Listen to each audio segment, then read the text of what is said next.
All right. And we are live. The last word with LordCognito, Ebontis, Tie Guy, Travis, fresh on that Thursday evening Destiny campfire. Lots to discuss. Ebontis the Cheetah, what's going on, my mans? How you doing? Doing good. Yeah, just kind of back into the swing of actually having a TWAB on a Thursday, which is, got the little holiday break, so we're back in normal Destiny world again. Trying to work on finishing up Need for Speed Unbound. I'm in kind of the final week of the story campaign. Yeah, I've been working through that. Yeah. Honestly, I will tell you, like, if you played Need for Speed Underground 2 or any of those like older games where you're like, this was fun, I love the upgrading path. This is probably the most fun I've had with a Need for Speed in a long time. Like, Hot Pursuit was cool. And then somewhere around Most Wanted or Hot Pursuit, I kind of fell off of it just because they just weren't hidden. This is kind of one of the ones, like, the cop chases are legit. Like, that's one of the things that I will say is when you got to run and you're like heat level 5, they're throwing like Raptor trucks at you and helicopters. And there are times where I'm trying to go to an objective where I will literally like shut my car off and park on the side of a hill and just pray that a helicopter doesn't fly over my head. It's actually a lot of fun. It's just kind of a little side game. So that's been fun. But other than that, yeah, another week in Destiny and another Catalyst upgrade. I've got that mission pretty well mastered at this point, and at some point when I get a good time to stream, I'm going to solo that damn dungeon flawlessly. I've done it solo, but yeah. Nice. What about you, Travis? What have you been up to? I am working on content these days. I got a preview that's supposed to go live next week. I've got a review that's supposed to go live maybe next week. I can't really remember, but I'm working on that. So I'm doing stuff. And unlike you, I have not been collecting all the catalysts because Cog, or as I call him, Father, went out for milk last week, and we never heard from him again. So hey, honestly, it's gonna work in your favor because you're gonna get to get them all in one run. Yeah, I was gonna ask that. Yep. Yeah, you can. The only way I'm gonna get Cog back from the grocery store is if I get drafted by the NBA. That's the only way I'll come back home. Yeah, that's the only circumstances. So not looking good for me, 33-year-old Jew. I don't know if it's gonna go my way. If you haven't met Tie Guy Travis before, welcome, Travis. How you doing, sir? Yeah. Travis. Yeah. Oh God. All right. Well, yeah, I'm busy, man, and I have been playing some Destiny. Did the weekly story, got in there. I haven't done the event. I now have like 4 exotic quests that all say the same objective or whatever. It's gonna be great. You'll be the most efficient by just waiting. It's gonna be nice. It was all planned, yeah, and not at all because of my something that worsened my abandonment issues. That's all. Anyways, Cog, how you doing, man? I like how you moved off. Sometimes you just gotta. Sometimes you just gotta. You can't linger. You just give me more lead. You can't do that. No pregnant pause required on that one. Yeah. Yeah, man. A lot of Destiny in the cut, man. I've been rocking. I'm loving some heist battlegrounds, man. I can't front. I've been really rocking and rolling. I actually use it to test a lot of loadouts out to see what's actually effective. Working on my my borders. I got pretty much the disparity that I want. I got to get the linear. I need one more frame for the linear, and I got the machine gun pretty much with the the target lock 4 times the charm. Yep. Yeah, I've been rocking that, and finally got the pulse. What was it? Disparity.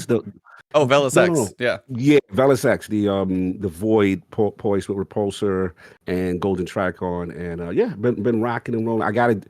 Like Travis, I am behind on the refit missions. They are stacking, so I have to get back in there after that disaster that happened. I was just gonna say, keep saving them up. Not yeah, as behind as me. Yeah, just finish it next week.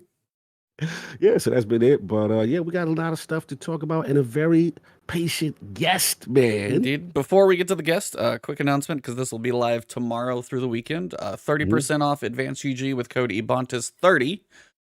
Should be live Friday morning through Monday night. So you got all weekend, 30% stock up.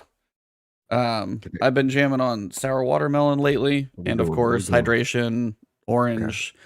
I have way too many that I like, but yeah, 30% off all the flavors. Stock up. Cans are still always going to be 10%, so that's just not going to change. But yeah, that's this weekend. There we go. Moving product. But that being said, we got an episode. Yep. So welcome to The Last Word, episode number 232. The TWAB has returned as all Guardians have their eyes keenly set on February 28th, the launch of Lightfall, and all the changes and new content it will bring. As we get a taste of some of the quality of life changes, Coming to Destiny in the coming months, we are joined by a man who has embraced all sides of nerd culture, games, movies, TV, and even dabbling a little bit in cosplay. Our guest is very well-rounded when he joins any entertainment discussion. And oh man, does this man discuss. He is the host of the Sutro Side Talk, Side Watch, Cut of the Steel, Up to It, Down to It, as well as Jedi Wizard. But his ear pleasure does not stop there, as he is also a sound designer for Forward Instinct, working on video games as well. With a resume that includes a little-known company like Microsoft, we really do have a unicorn of talent and passion joining us for tonight's episode. So let's welcome a man who looks better than any man should in a pumpkin-patterned coat, casually squats 300 pounds for reps, and is a proud bee from the state of Peaches. The one, the only, GoGoKamzilla, a.k.a. Cameron. How you doing, man? How you guys doing? Glad to be here. that was awesome. I was not ready for that. I was like, whoa, this is great. So your resume live before your eyes. Yeah. I will say, I went to school in Georgia. I'm actually San Francisco based. Oh, Frisco. Yeah. That's right. Yeah, actually, I guess we should open up by saying how I know this guy, which is kind of a hilarious story. Let's go. So I was at a party, Mhm. just at a party, and people were asking. I didn't know anybody at the party. Travis in I the didn't know. I didn't know anybody. So we were just going around getting to know each other, and they asked what people were doing. And this happened to be maybe a month and a half before my proposal event. That thing that happened. Which, Yes. if you watch the show, you know that I did a crazy proposal event. And so I was telling people at the party that was happening. Mhm. And Kamran was a guy I had just met 4 minutes earlier, and he was like, "That sounds awesome. I want to be in it. I want to be a part of it." Fire. So he volunteered without me knowing him to do it. And I was like, wait, really? You want to do this insane thing that's going to take all day and be thankless and completely silly? And he was like, yeah, I super want to. So he actually showed up. He was there for the entire event. He played 2 or 3 different characters throughout it. Yeah, Nice. he did like multiple roles in it. Overachieving And here. Yeah, and that was the second time I met him, was like that event. So that is how I met him. And at that same party, we just started talking because I was like, oh, apparently you're into some weird stuff. What else are you into? And he said, I'm into Destiny 2. It's my favorite game. I play it every day and I do a podcast on it. And I went, whoa. What? So when that happened, I was like, did we just become best friends? It was that moment. Yeah. So that's how I know Kamran. So yeah, when we were looking for a guest, I was like, I know a guy who would love to talk to you about Destiny. My boy, who I just met. This is what, our 4th time hanging out, Kamran. So total At this point now, yeah, I'm like, yeah, right. it's like, yeah, this is like the 4th time I've seen this guy, but I vouch for him. He's a good dude. He knows a lot about Destiny, and he is apparently just super down for the cause. You ever need a guy to just show up and do it? I mean, I know some other people on this podcast who didn't come out for it, so that's all I'm saying. You know what I mean? Shots fired. Listen, man. Half the screen right now, just like getting thrown under the bus. It's cool. Oh yeah, we just ran over. Now, salute. That's an awesome story. I love stuff like that. Kind of like that kindred spirit, and you have those things in common. I do want to ask, kind of like, even though I know we're gonna get into the Destiny stuff, but I want to know, like, Kamran, as far as like gaming, like your gaming history, what were kind of like the first games that got you just into that period? Ooh, that's like a time travel right there. I mean, are we talking about the beginning or just like the beginning? Back at the beginning of time with the Big Bang. Take it all the way. No. So like I have 2 sisters that are like 9 and 10 years older than me, and when they were kids, next door there was a guy, I guess, reviewed games or did something game related. I really don't know too much about it, but they ended up getting live next to you. Okay, 16. Something like that. Yeah, you also time travel. Yeah. No, but it was they got a Nintendo and a Nintendo Game Boy, and so I would just be on it playing like Super Mario Bros. 1 and 2, Paperboy, Duck Hunt, Bubble Bobble was my favorite. Bubble, yes, there we go. Yeah. We got one. My sister and I would just play that nonstop and be like, we gotta save the girls. And then like 99 and all the stupid, I was so afraid of that white whale. And then Game Boy, like the Super Mario, what was it, Land 1 and 2, and like Little Mermaid because it was their games, and I was like, well, beggars can't be choosers.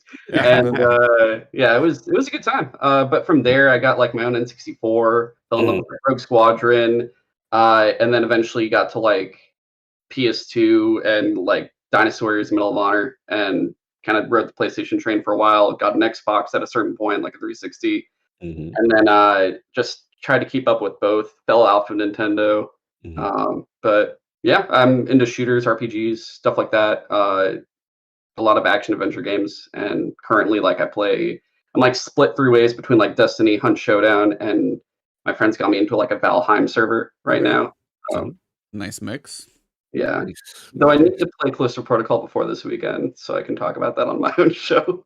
So Nice. I would like to jump into that. I would like to jump into that before Dead Space. What's up, Trav? Another question? I hear it's a quick play. I hear it's like 8 hours. 8, 10, yeah, something like that. Yeah.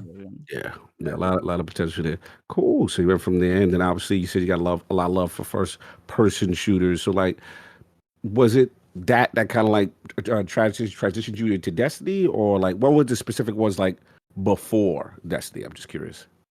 I think so. Medal of Honor got me into shooters, and then from there, like, got big into Call of Duty and everything till I think the PS4 came out, and then I stopped for a while. But the games that got me into Destiny were probably Resistance, specifically Resistance Fall of Man and Halo.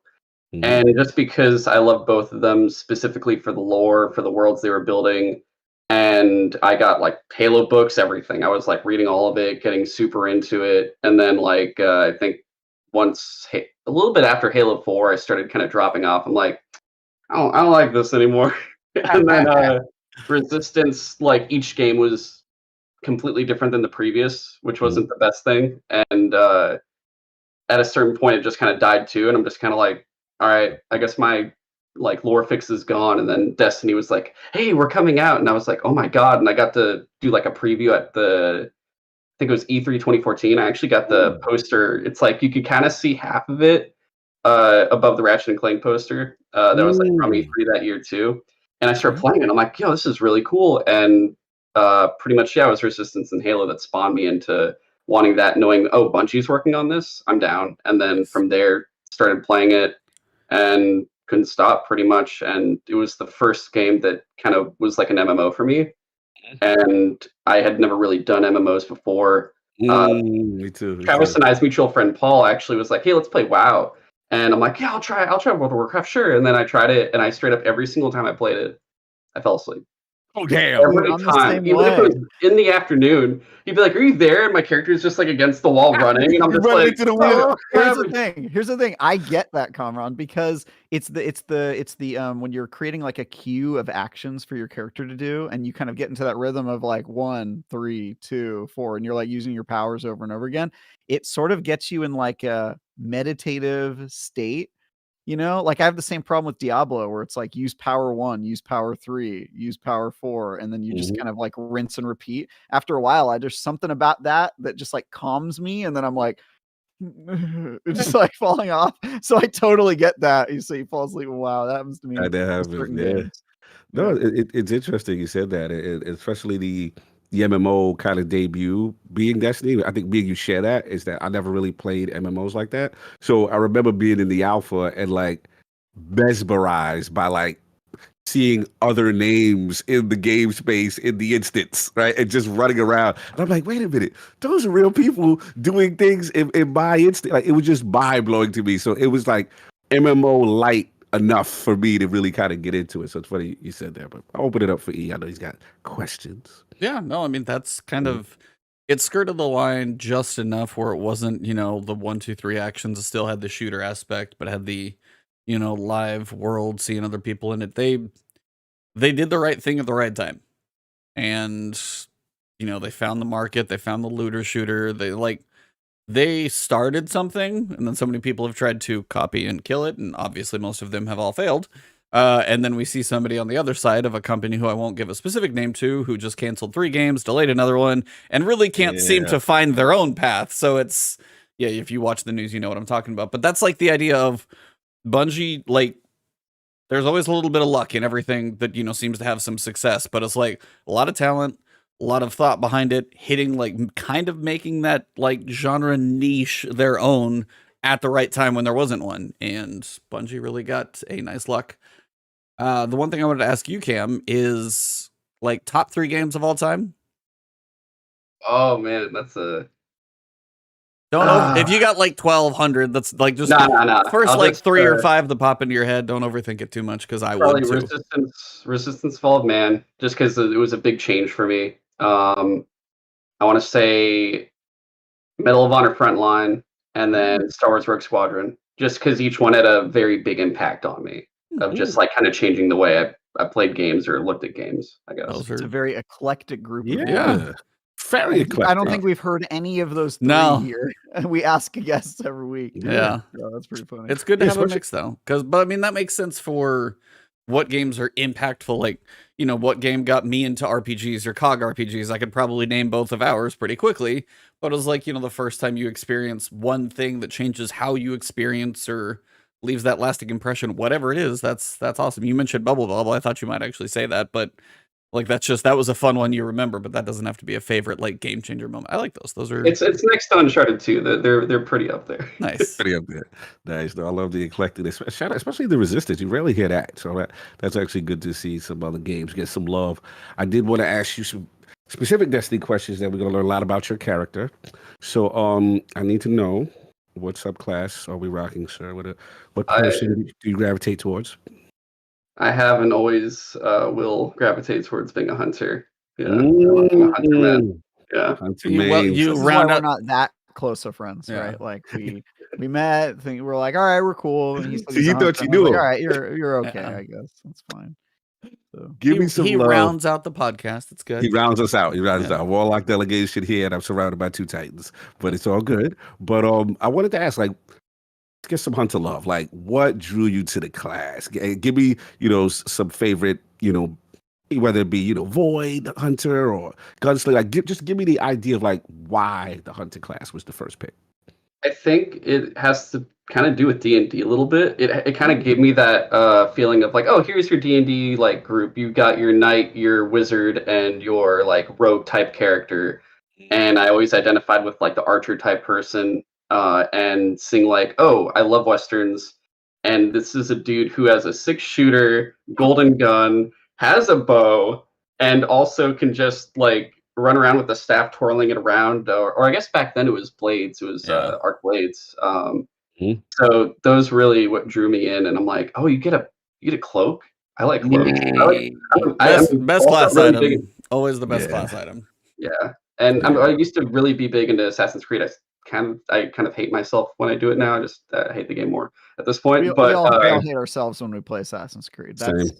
but just having the part of the hood, ritual. like that kind of stuff got me really into it for sure. Yeah. No, good decision. True story. I came close to picking a hunter as my first class. It was literally for me. It was between Warlock and Hunter. And normally I don't. My mindset is like yours. Like the Titan represented the knight, the big, you know, front line, and normally That Halo. wouldn't fit you at all or anything. Normally I gravitate towards that, and it looked cool. But remember, I think you know what it was. If Titan, I actually like how Titan looks now in D2. Now they made him broader. Yeah. He's more cog now. Like if he was like that in D1, it probably would have been Titan. But it came down to Hunter, which I thought looked cool, and then the ninja aspect, the cape, and the, you know, the agility and the moving around and dodging. I was like, all right. But then I just saw that, you know, that little space magic thing. That guy looked cool. He looked mystical. So I ended up there. But nah, I came close to Hunter. So salute to the Hunter class, no doubt. Well, last questions for the intro, Travis. You get the finale questions here. Yeah, what's your KD? I'm just kidding. I'm No, not sure anymore. Like people know that offhand. I was like, I they- couldn't tell you mine. Which mode? I got you, bro. I guess my last question would be, what's your favorite raid? Ooh. Ooh, that's honestly, I kind of want to say Deep Stone Crypt just for the sheer fact that the shock of me seeing who the boss was. I was laughing so hard because I'm like, dude, he won't die. This is great. But otherwise, I'd say like just the setting for that was probably my favorite, but in terms of boss fight, for sure, Rolk from Last Wish, because he's actually moving around and chasing you and he's doing a it real while bugger. dancing. So yeah, You know who else moved around?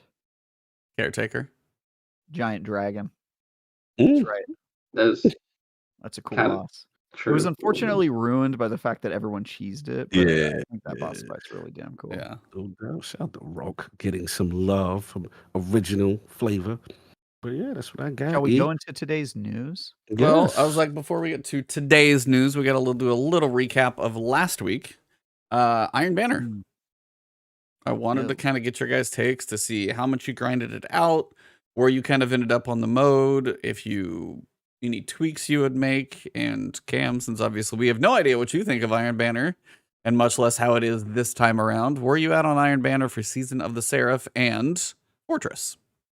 It is torture. It was a big torture, for sure. I've been actually I looked at the seal really late for it, so I'm like, oh, I'm gonna try to go for the seal, and I got like the first reset last season, and it was awful doing it. And this time I'm like, all right, I guess it's gonna happen again. I'm not gonna do the same thing I did last time where I grinded the entire ranking in 1 week. So I'm like, I'll try to do what I used to do, where it was like do the bounties with the 3 different characters and just try to get those done, which is like, oh, that's 18 matches per character. That's like 54 matches, I think, altogether or something. I forget. And I think I made it half. I got through my hunter, and I was 10 out of 18 with my warlock. And I just looked at it, and I'm like, I'll wait for the week after. And I'm glad I did. I am very happy I waited. Yeah, we'll get to those changes here in a second. Cog, how much did you knock out? Yeah, actually, I came close to like, all right, am I gonna do it? Shout out to Sarko in the chat. We was rocking and the homies, but I was like, should I guild it? But then I started getting into it. I got a contrarian opinion. I actually like it. Because what it is I started to get into the science of the mode, right? And pretty much I was like, okay, don't triple cap. We're gonna hold these 2. And to me, it became a strategic thing because basically the middle where the turret comes down is I visualize that as a catch-up mechanic. Yeah. Like the game is saying this one It's team, a catch up or a mercy, one of the two. yeah, one team's going to get annihilated. So we're going to drop some turrets right now, and whoever catches this space, and then it becomes mini mayhem. Who puts the bubble first? Save your super. Okay, what they doing? And then watch out for the Shadebinders and watch out for anybody. I was like myself with Novas. Don't stay in the bubble too long. So it becomes this cat and mouse thing. Yes, Sarko, I liked it. I don't care what you say. He in the chat like, no, I loved it. So I started to get into the rhythm of it. And once I figured it out, I'm like, yo, this is kind of cool. Now, I will say the grind, way too long. The grind is way too long. Also, like, I know we're going to address it in the future. Like, the rewards were and you know how COG is about good rewards. You know what I'm saying? Some of it, Wizard of Book, okay, the Roar of the Bear, it's like, bro, like, we kind of had these already. What is it? The Arc auto rifle with Volt Shot. Okay. Decider, Dark Decider. Yeah. I like that the armor sets came back, but the cost for infusion was way too high. And then it's just like, I had fun playing. So I'll pull a trap. I had fun playing, but I just feel like, you know what, they still need more of a tweak and an overhaul for it to be a complete mode. So I just did it to guild out the seal again.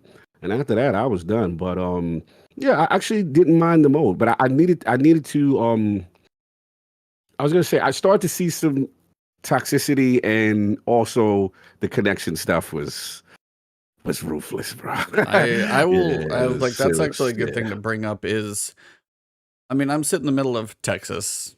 You guys are on East and West Coast, and I think we mentioned it last time too.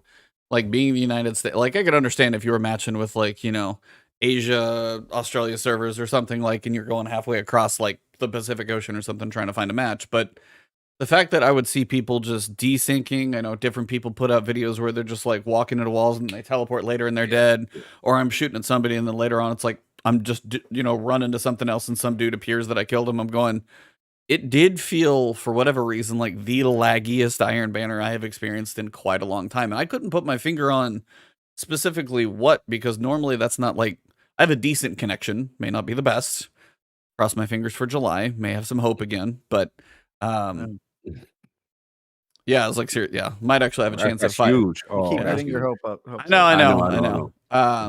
But yeah, it was just, I'll normally just go into random, and this is supposed to be with some skill base, some fire team, and then also some connection. And apparently the weighting of those, they still apparently are working on tweaking them, because this time, Probably just the player base is too low to accommodate that many. I mean, and that's probably fair. Although I will say this, I had nothing. I saw all this stuff online. People were saying You saw no lag? Zero, like a single instance of lag. And we're both in SF, so I don't know if it's like a 1%er thing, but it's, you know, I didn't see it at all, and I just had a complete like disconnect from all the people online that were complaining about it. So I don't know, y'all with your Siberian internet connections, but I was fine.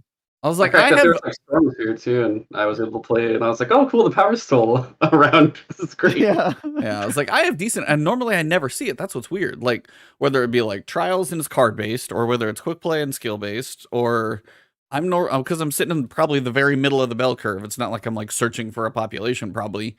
And if any of those factors went in there, for some reason, I was just, and I feel like it was almost one of those moments where it wasn't so much like, did I find good matches? Because sometimes it was totally fine. I feel like there was some weird, like there would be a one-off guy who was just not synced with me or something.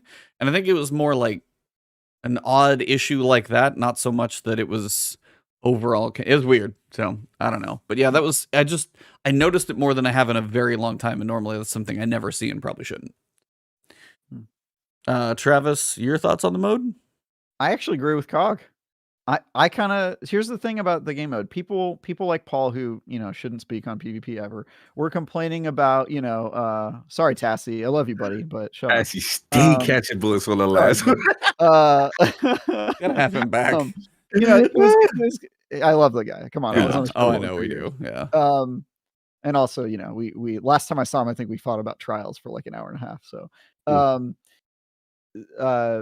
the thing he was complaining about how, you know, when somebody captures the one main zone, you have no chance of coming back from the game. And I actually kind of think that that's a virtue. I heard a dev talk once, a PvP dev talk about how PvP matches should be competitive but definitive, which means that they shouldn't be just like a runaway victory, right? Like where one side is just like destroying. But when one player is winning, it should end as quickly as possible, because you don't want to drag out a loss for one team, and the team that wins gets to feel like they won. And so it's better to just make things fast. You move on to the next match. It's a fresh opportunity for you to win. And I think Destiny suffers sometimes from these really long matches where it's like, oh, you have to do best of 7 or like best of 10 rounds, where it's like, you know, every time. And it's like, dude, just give them the dopamine hit of you win and then move on to the next one as quickly as possible. And so ever since I heard, I can't even remember what game this guy was talking about, but he seemed like a smart guy. And ever since I heard him say that, it kind of hit me like, you know what, you're right. It should just be like quick, you know, get it done, win or lose, and go on. And the thing I liked about this mode is that it wasn't 15 rounds. It wasn't dragged on forever. And then when somebody captures that zone, you know, you get a little bit of time to establish dominance with the 3 zones. And then when that one zone drops, it speeds up the game and makes it end really quickly. And it lets the team that won learn that they won sooner and move on to the next match. That said, I think there's some larger problems with the meta right now that made the game mode look bad, because I think that we have to separate the game mode and the meta. Like right now, there's a big problem with how long it takes you to get your supers and whether that actually matches the value of those supers where Bubble is concerned, right? Like Bubble is the fastest super to get back, and it was like the most valuable super in this event. So there's some issue there. There's some issues with just the sandbox in general and general power and yada yada. And so I think you can look at the meta separately and say, yeah, there's some problems with it, but actually the game mode, I don't think it was that bad. Should it be on the Gambit playlist? Absolutely. And we should all be furious that it's not, but it was a fun time. I wouldn't put it as the worst Iron Banner mode, certainly not. And I like that they were over and done quick. I got through a lot of them. So of course I rocked a bubble. What do you think I am, dude? I was like, we kind of talked about this last time, and I think it was also part of the fact that they exacerbated the situation of the abilities that you would see forcing a lot of people into Void or Stasis. Yes. Good point. Warlocks had both options. Titans, Good point. no one's going to play a Behemoth. I think I saw one in my entire, like, you know, gilding of the title. I think I saw one Behemoth. And then Hunters, you guys have options. Like, as soon as I was done with my daily matches, I went Arc just to wait on that Thunder Crash so I could ruin everybody's bubble party. Because for a while, I'm just sitting there going, I'm not going to go Behemoth because it's just boring. And it's like, yeah, Void's okay. It's like, honestly, if I was stuck on Void for the day, for what I was doing, though, I'd run in and pop the bubble and bail.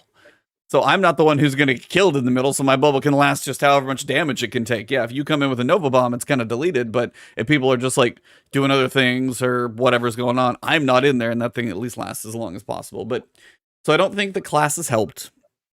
If they would have done, like, Solar and Arc, it would have been very interesting to see how just even those two, because you've got, you know, hammers, you would have Thunder Crashes in there, but that's a one-time thing, and as it's, like, lasts a while. I mean, you've got an ice tornado that's going to sit there and linger for a while. You've got bubbles that linger for a while.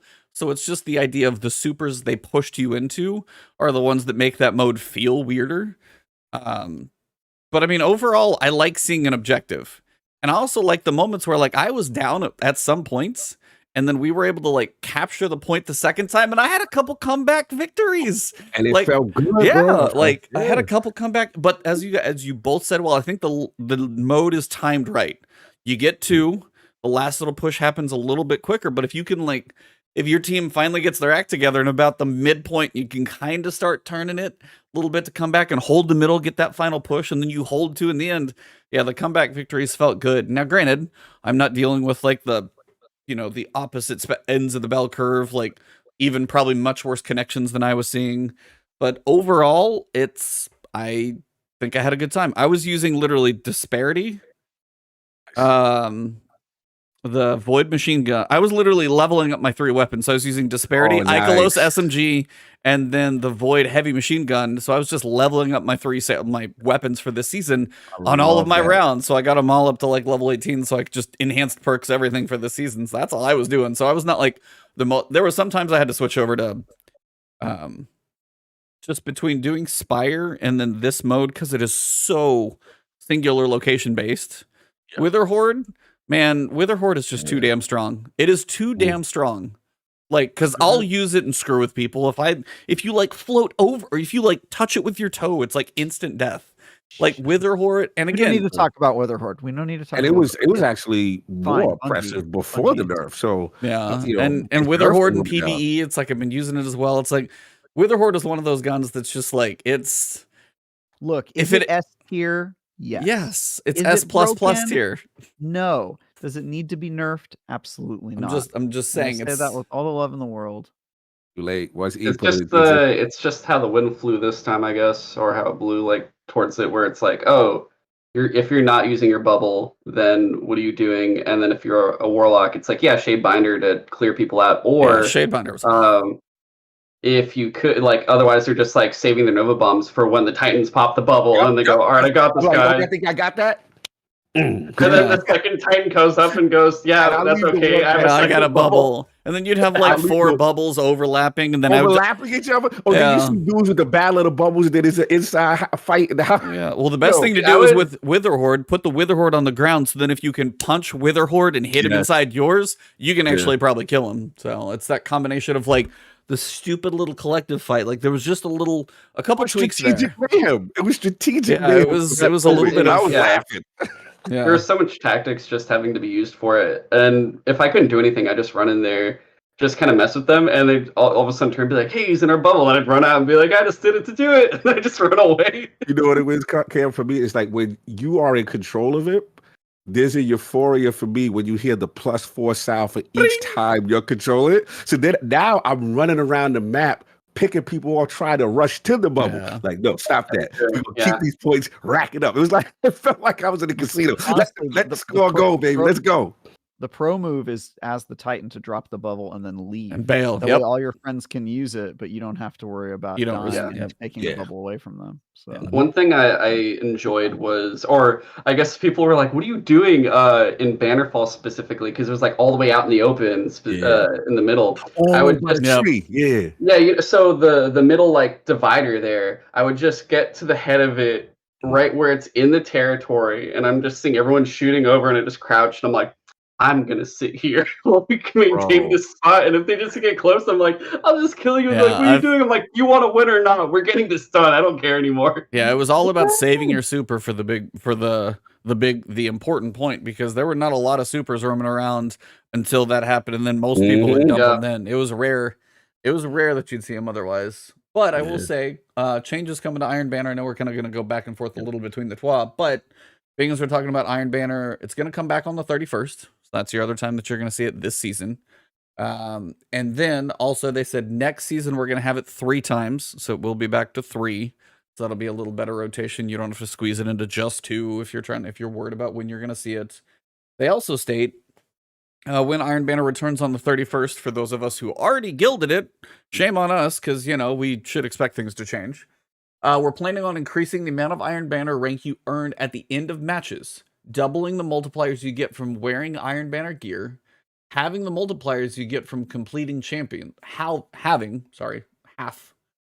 the multipliers you get for completing challenges, and significantly increasing the multiplier you get for wearing an Iron Banner emblem.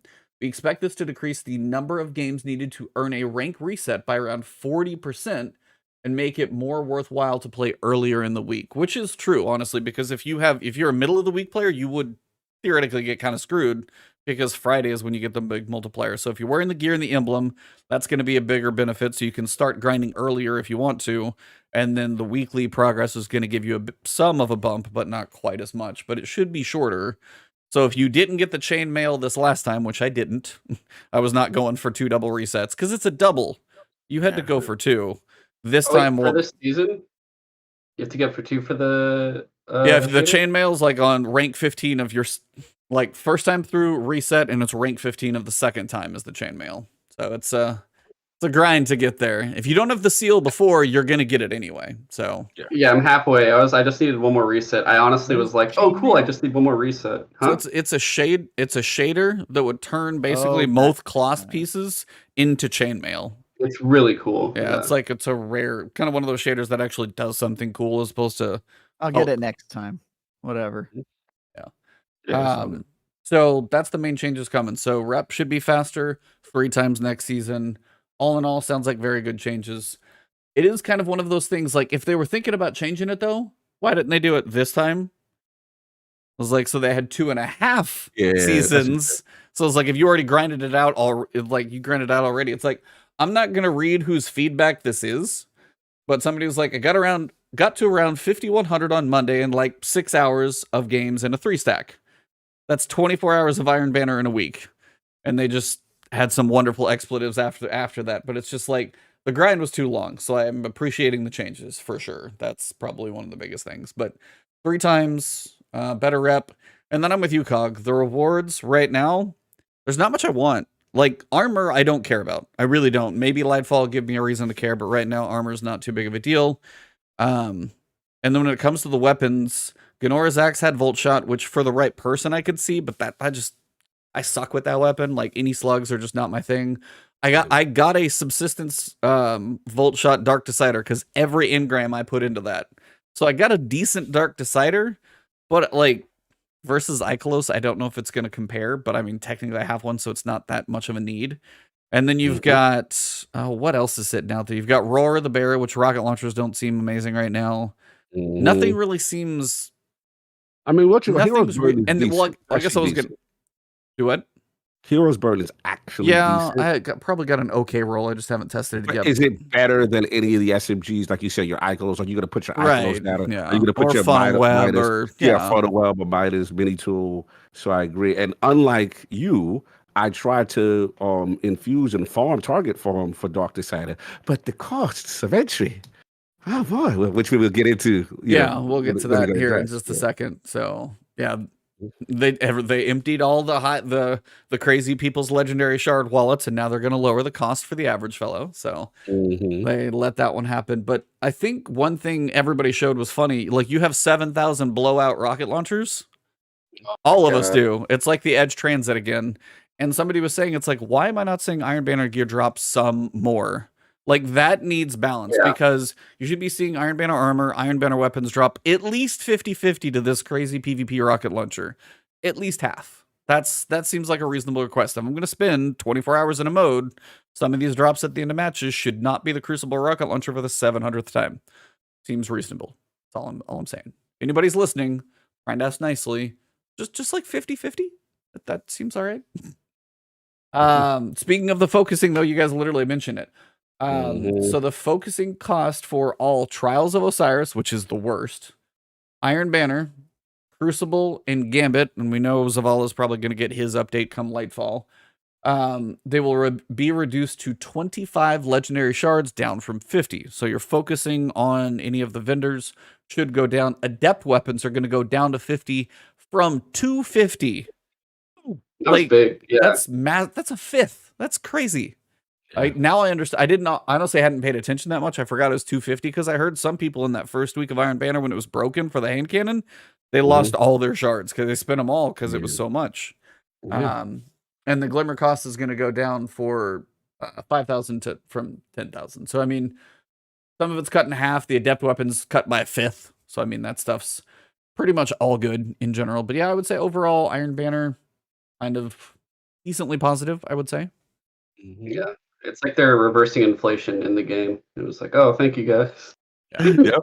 Oh yeah, I mean, everybody's wallet's empty now, so they can do that. Everybody already dumped all of those. I will say, I know I'm waiting for Travis to kind of come back, so I don't know where he's at or what he's doing. But so that's why the video probably looks questionable right now, because he bailed on me. But big change happened, and it actually came from Twitter. And this is with something we were talking about. Literally, I had the New Player Experience podcast. What's going on? And we were literally talking about mods. How much of a pain it is. And I didn't even know until we had the New Player Experience podcast. Like, if you're a new player, the +10 stat mods were not even given to you. It was just the I was mind blown. Much less knowing that you got to wait for 801 for 6 months to sell one Elemental Well mod or something like that. Like, it was just unlucky. Well, to a nice, pleasant change, they did a hot fix yesterday. And while the collections part isn't updated, you can go to any armor piece, and every armor mod outside of raids and the seasonal mods, which makes sense, but every armor mod, Elemental Wells, Charge with Light, Reload, Ammo Finders, Scavengers, Warmind cells, all of that stuff, every single person owns them all. And honestly, that's a good change. Now, I will tell you, if you also like pay attention to some of the comments on my channel, some people were not happy about this change. Really? Yep. Break it down. I want to hear this. The people that already had it all, pretty much? The people who had waited a long time to grind it out. And I'm so like, I understand you put a lot of time into a game with a bad system. Completely understand your grind now feels less valuable. But if you pick any player we just went through the New Player podcast for 2 hours talking to them, anybody who picks up the game, you're just asking less, filthy casuals, all that stuff. Like, let's just give them all this stuff. Like, there's more comments about the GM level coming down. Like, they're just saying, oh, like, they're giving everything to everybody now. What's the point in logging in and playing now? And it's hard for me to get behind that mentality, because after having that discussion with those two guys, when they were like, what if you take it seriously, the fact that you were limited before, they didn't have a good system for you to even go after getting them. So the fact that they're available now, but I just kind of wanted to get your guys' takes on the fact that all mods are available that are outside of seasonal, artifact, and raid mods. Can you understand? Can you empathize? Do you think they're just being a little crazy? Where are you guys at on this whole mod take? And Cam, kind of curious. You sound like you've been playing for a while, so this may not have been a thing for you, but have you experienced it through others, perhaps? I didn't know if you'd seen mods be an issue. No, I mean, so at least I had a great reminder system with my clan where someone would post and be like, hey guys, make sure you check out blah, blah. Ada or Banshee's got the thing. Log in this week. Get it while you can. I'd be like, oh, okay, cool. Great. But other than that, like I didn't like I got the mods when I could, and if I missed out, I wasn't like banging the wall like I can't believe it. And for this, I'm completely fine with it. I'm not angry. I think it's great for everyone else, and I mean, it doesn't seem like it's going to be like big for that long anyway, considering it sounds like they're going to do a lot of changes. So it's just like, hey, it's about to change anyway. So here's the last hurrah for everyone. We're unlocking everything before I don't even know what's going to happen next. So. Yeah, no, I agree. I mean, first of all, put your hands together for the last word, trailblazing, making Bungie do things that we've been talking about on this podcast. Yeah, that was 100% us, and not in the works like long before our podcast like 2 weeks ago. But we'll take our W's where we can get them. At least, hey, at least we're on the same page as Bungie. We're thinking the same thing. We're good. Yeah, out here doing the Lord's work. We've been saying it, and it's like, Travis brought it to light perfectly in the sense that, what he told me about, his friend and how they're picking up Destiny for the first time. And just the pure basics of not having specific mods, things that we take for granted. And then if you're going to do an MMO, because now we're calling it that, right? Destiny's and Luke Smith is calling it now. So it's like, if you're going to do that and you want to promote build crafting, and the majority of the population doesn't have any of these mods to experiment with. And the funny thing is watching like some of your favorite YouTubers and like do like build crafting mods, and you'll see the comments. All right, but what if I don't have this? And then some just like, hey, you're out of luck, bro, because this is key to the build. Yeah. Well, and that's the nice thing is too. It's like for a newer player, it's like, hey, you should all have access to these now. So if I set up a build this way, oh, do you have this one charge with light mod? Well, no. Well, then this kind of takes away from the build. That's not an issue now. So that's exactly. And some of these builds are extremely powerful. Then on top of it, the system that they used to reintroduce the new players with, it was terrible. It was like 2 mods, very random. You don't know what's going on. There's no system, and so many of the new players just don't get a chance to experience it. So I think this is a perfect setup prior to Lightfall. We know they're experiencing build in kind of like an in-game version of Destiny item manager. We're talking about LFG. We're talking about all these accessibility things. And these are the type of things that I look at Maddie, who I do the Final Duke with, as the use case. Like, he wants to play. He wants to get into Destiny.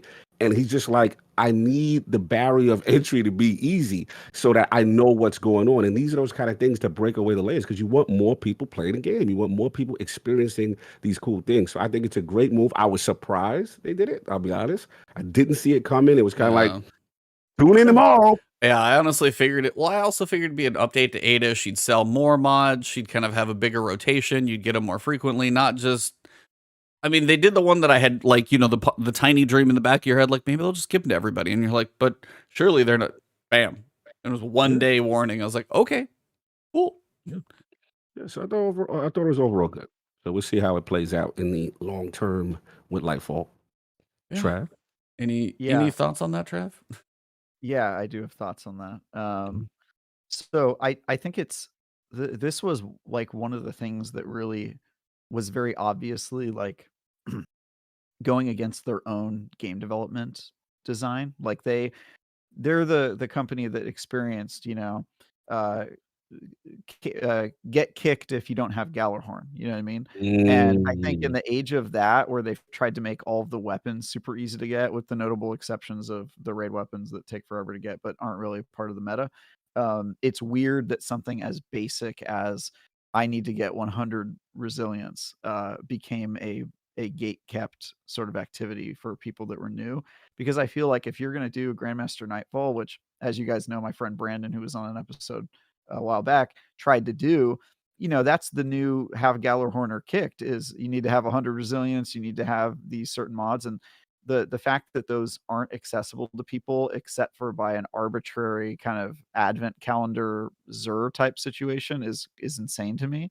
And so I'm glad that they did this. My personal opinion is it took them way too long. And I think there's a lot of things in the game that they should, we've got a whole system for grabbing weapons after they get sunset that hasn't really been used because they stopped sunsetting things, and it seems like maybe that should be used for other things that are now like commonplace and expected for players to have in the game. So for all the people that make fun of me for allegedly not being for the casual player and for accessibility in the game. I really am for accessibility in the game, and I think this is one of the ways that Bungie keeps shooting themselves in the foot, is by making their game way too alchemical to get into, and it's kind of ridiculous. So I'm glad that they're doing this. I think it's a start, and I think there's a lot of other things that they could do to make their game more accessible. But certainly this was one of the bigger pain points for Brandon and Paul and some of the other guys who recently started playing Destiny. So it's cool to see them address it immediately. And for those of you who think that the last word had no role in this, I'll have you know, at the rate at which Bungie is making changes before they worry about QAing stuff, don't be so sure that they were working on this weeks ago. That's all I'll say. Ooh, exclusive. Yeah. Anywho, maybe we did. Maybe it was maybe they're like, oh, I heard this great idea. Let's go flip that switch. That's it. Oh, it's that's game development. It's that easy. Just dink, everything's done, fixed. Now, granted, we know this TWAB is light. Basically, recap the couple of changes, and we're going to talk about Grandmasters here in a second. The TWABs are going to start to get a little meatier because we are in the countdown to Lightfall now. We are in the final 6 weeks of Lightfall's launch, pretty much. And that's going to be when we get into the system changes we don't know about. One of those is going to be loadouts, and they had mentioned it previously, and this is probably what this ties into, is loadouts, where right now in appearance, where you can set what you look like by shader for everything, or shader by single piece, ornaments across the board. You're going to have a loadout section, and now, whether you move pieces of armor around for different stat rolls and builds and stuff like that, your mods theoretically can stay the same, or you can actually set up like maybe a PvP loadout, Arc Solar, and set up some different loadouts. So I'm very curious to know what that system's going to be like. Cross our fingers, it's actually very soon. Rumors are we could see it in one of the, like, this coming, the next TWAB or the one after. Like, that's one of the things we've seen already. So usually if we've seen something, that might be coming in a very soon TWAB. So keep your eyes open for next Thursday, because that could be a massive TWAB, like one of the big ones, or at least a very cool new system. And that's the stuff I'm looking forward to, are the systems. Shout out to everybody in chat tonight, by the way. Thank you guys for being here. Plague Injected with the channel support. I know earlier we did have a super chat. I wanted to call that out for Necromancer Zale, giving Travis some nice words about a D&D situation article on IGN. So a great write-up there. We all know Travis isn't a D&D aficionado, if not D&D DM, and he would actually say it's not D&D only. It's just it's, you know, tabletop games and everything. Ironically, D&D is the only one I don't play. Yeah, well, you're too good for that. You've stepped too outside. Hipster. Yeah, too hipster. Yeah, you won't play the OG. Plague Injected with the channel support. Thank you very much. But another change. Yeah, Babazard in the chat, by the way. Thank you very much. Yes, say hello to previous guest. Hope you and your wife are doing well. And Grandmasters. That's the other big update we actually got a tease of. They were going to be more accessible. And this is another thing we had literally talked about either last episode or a couple episodes before. But I think this is one a lot of people have. We've talked about this for a long time, that it never feels good when you start a season and you're like, hey, I could do a GM yesterday, but I can't do it today because I just lost all this artifact power. Got reset. Cam, are you a GM guy? Do you jump into those? Is there any restrictions there you don't? Where are you at on GMs, just engagement-wise? I was a GM guy for a while. Like, I make sure to try to guild conquer every pretty much like season. And then at a certain point, I was like cutting guilding out of my play style in general, just to save myself time. I can commit as much as I want to or could before. But I think I skipped the entirety of last season and didn't do any GMs. I just didn't care. I was like, I don't have time for this. And the rewards, like, they're fine. It's just like, with a lot of things being shaped now, I'm not as, I guess, inclined to get like drops like this, even if they are like adept. But with this new, especially just for the fact that I'm not always grinding pinnacles too, to get to the farthest reaches, and grinding bounties to get to the farthest reaches of like your season pass and artifact power, so you can go in and not get immediately nerfed. Now though, with that, I'm like, okay, so if it's a little bit sooner and I'm not like doing this at the very end of the season, it does make it more, it makes it more doable. And maybe not inclined to necessarily guild, but I'm like, maybe I'll do more than at least like a couple and do maybe like 2 or 3. I'm not sure, but I do feel like I'd definitely do more with this in play. I mean, what about you guys? I mean, I know Travis, Cog, GMs don't seem to be as much of your thing. There have been, I've done a few here and there as well. I've done Conquer once, but I haven't even done that many. Are GMs something you do much at all? Just like, do you get dragged through them? Do you just hate them? Too much of a time commitment to even jump into them, which the change we're getting to in a second. Were you guys out on GMs just before this change? Hell no. Man, I wasn't doing it. Yeah. You know what I really like? I like doing a seasonal power grind that requires me to just do mindless content for hella long to get to the exact same level of power that I was last season with a higher number.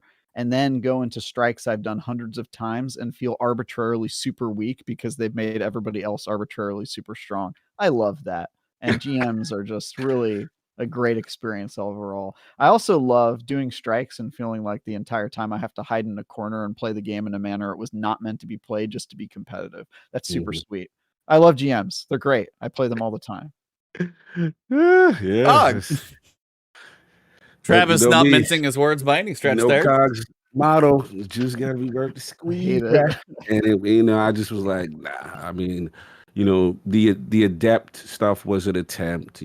Trying to put the Nightfall specific loop was an attempt, but yeah, it was the barrier for entry was way too high, and then like you said, it wasn't new content either. Like Travis said, it's kind of like the same content, so. I just never. To me, it was like, okay, for the people who love to grind power, I get it. This was your showcase moment to say, okay, every week I do all my pinnacles. I'm on top of every activity. I'm tall enough to get in the ride. You know what I'm saying? It was that one of them type of things. But for me, I'm like, bro, this roller coaster is whack. It's the same joint we've been doing, and is not anything that I'm seeing +2, on a stat. I'm like, that's not significant enough for me to put myself through that pain. You know what? I'd rather do the raid. I'd rather do the dungeon, and I'd rather do other things with unique, loot and the pool is better. So, yeah, that's just what it is. But look, I like this specific change. What's going on. At least they're trying to make it more accessible here. And I just like the idea of hopefully, and I don't know if they're eventually going to do this. Correct me if I'm wrong, E. I just kind of want this, how they're handling heist battlegrounds. Like, I love heist battlegrounds. Whatever I am, it's like, what is it, +4 or 5 levels above me. And it feels like just the right challenge for me that I can't just sleepwalk through the content. Like, you really have to actually pay attention. But at the same time, not like Travis, where it's like, yo, you got to creep each step kind of play style that a GM has. So that's just where I'm at. Yeah. E. I mean, for me, it's half the time it's been time. And I mean, whether I'm literally playing for content, running around the game, just like picking up bounties, doing random stuff, because I'm living in the game, be like, all right, what should I make a video on today? Or what's the video should I have coming up or planning for and stuff like that. So I'm just sometimes running around playing as be like, go to the Cosmodrome, just like pick up some bounties. And just because I'm doing some random stuff on there, I end up like leveling myself up. Like I'm rank 180 right now. I'm +19 on the artifact. So it's like I'm higher than I feel like I should be. That's just because I've been making content, and all of you who have been out there watching it, thank you, by the way. It's been, appreciate all the support lately. Just past 90K. 90K, bro. Past 90K. So we're on our way to the home stretch towards the button. Yeah. But also on the other side, it's like I've done GMs with people who know how to do them. And the couple times I've done that, they go smooth. But the difference is if I jumped in with 2 other people who do know what they're doing, but haven't played as long, one, they might not be able to even start when it was set up before because you had to be literally +25 from powerful, whether it was 10 pinnacle and 15 artifact, or maybe 5 pinnacle and 20 artifact, which is a lot of time, depending on when they start. And for even a mid-level player, depending on how much time you have, you may only get to it at the latter part of the season. Like to get there in week 6 or week 7 when it's going to be available, there's a lot of people, I guarantee you, who are not as high level as I am, and I've been grinding more than I even usually do. So it takes a lot of time to get to them before, and the change that they're making, honestly, I'll just say them now, is even better than I expected. So they decreased the power level needed to enter the Grandmaster by 25 to 1580. So currently, if you log in as of the patch, it shows recommended power 1620. Now, just as before, it's still contest mode, so you're going to be 25 below that. The most benefit that you can have is to be 1595. But if you go through and you do all your powerfuls and you get up to 1580, you only need to literally get plus 15 to be the highest power level you need to be in a Grandmaster, which was what we talked about before. Contest is going to make it the same no matter what. Whether you're plus 25, plus 50, or plus 2, make the contest be the point. So they want you to play a little bit that season. But if you do a few Pinnacles here, and you're keeping up with the seasons, and you're like 1583, and your season pass is on like level 10 or level 50, which is not hard for most people to get if they play a decent amount, you're done. Like, it's not hard.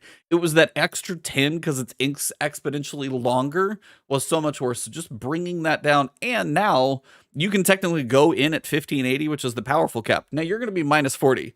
You're going to die if somebody looks at you wrong in there. But in theory, if you can stay alive just enough, you could actually have some people who know what they're doing, like 2 people, carry a lower level person who's maybe like, oh, you're 1590 or 1592, and you're just a little closer. You can still jump in with those 2 people and they can carry you, and it's not a detriment.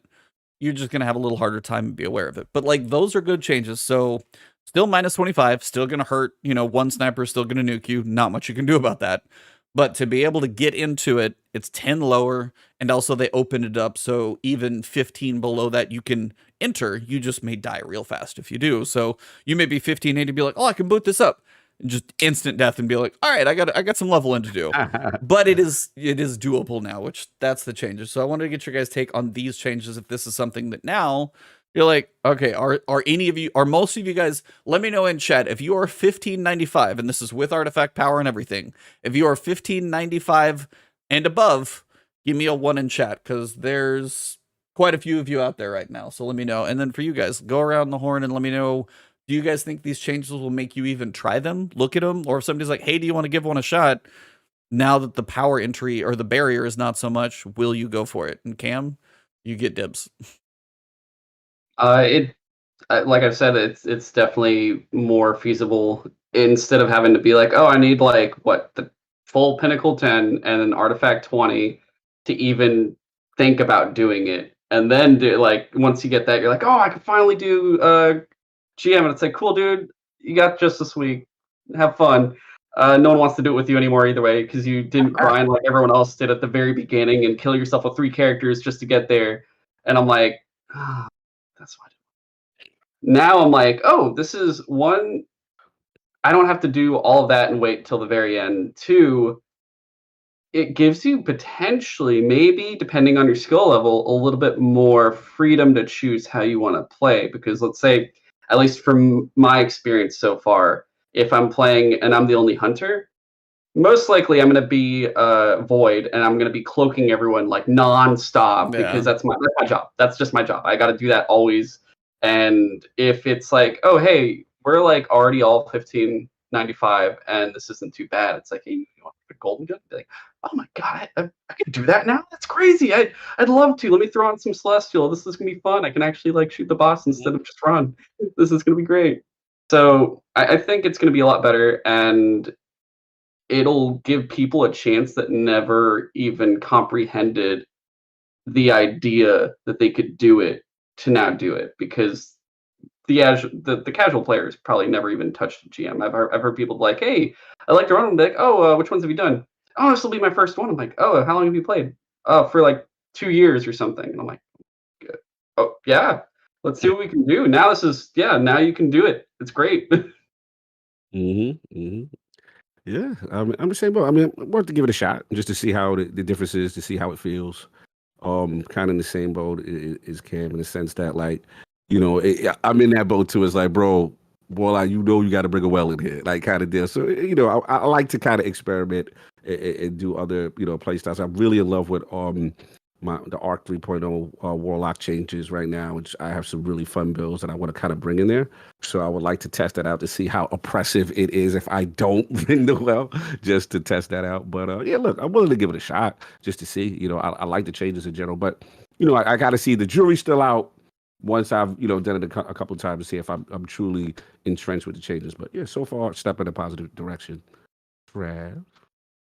Yeah. So for me, like, I'm glad that there are fewer barrier of entries. There's definitely times where friends have tried to convince me, and the convenient excuse I've used to avoid having to do a godforsaken GM is by saying, "Oh well, I'm not even close to the power level, so sorry, dude. I guess they don't want me to play it." So now I'll have fewer excuses, unfortunately, and I guess my main problem is that I still don't know that I'm going to want to play the mode. I mean, I guess if you get up to the max available power and it's a little bit easier than it is right now, I'm not really concerned with it being easier. I like a challenge.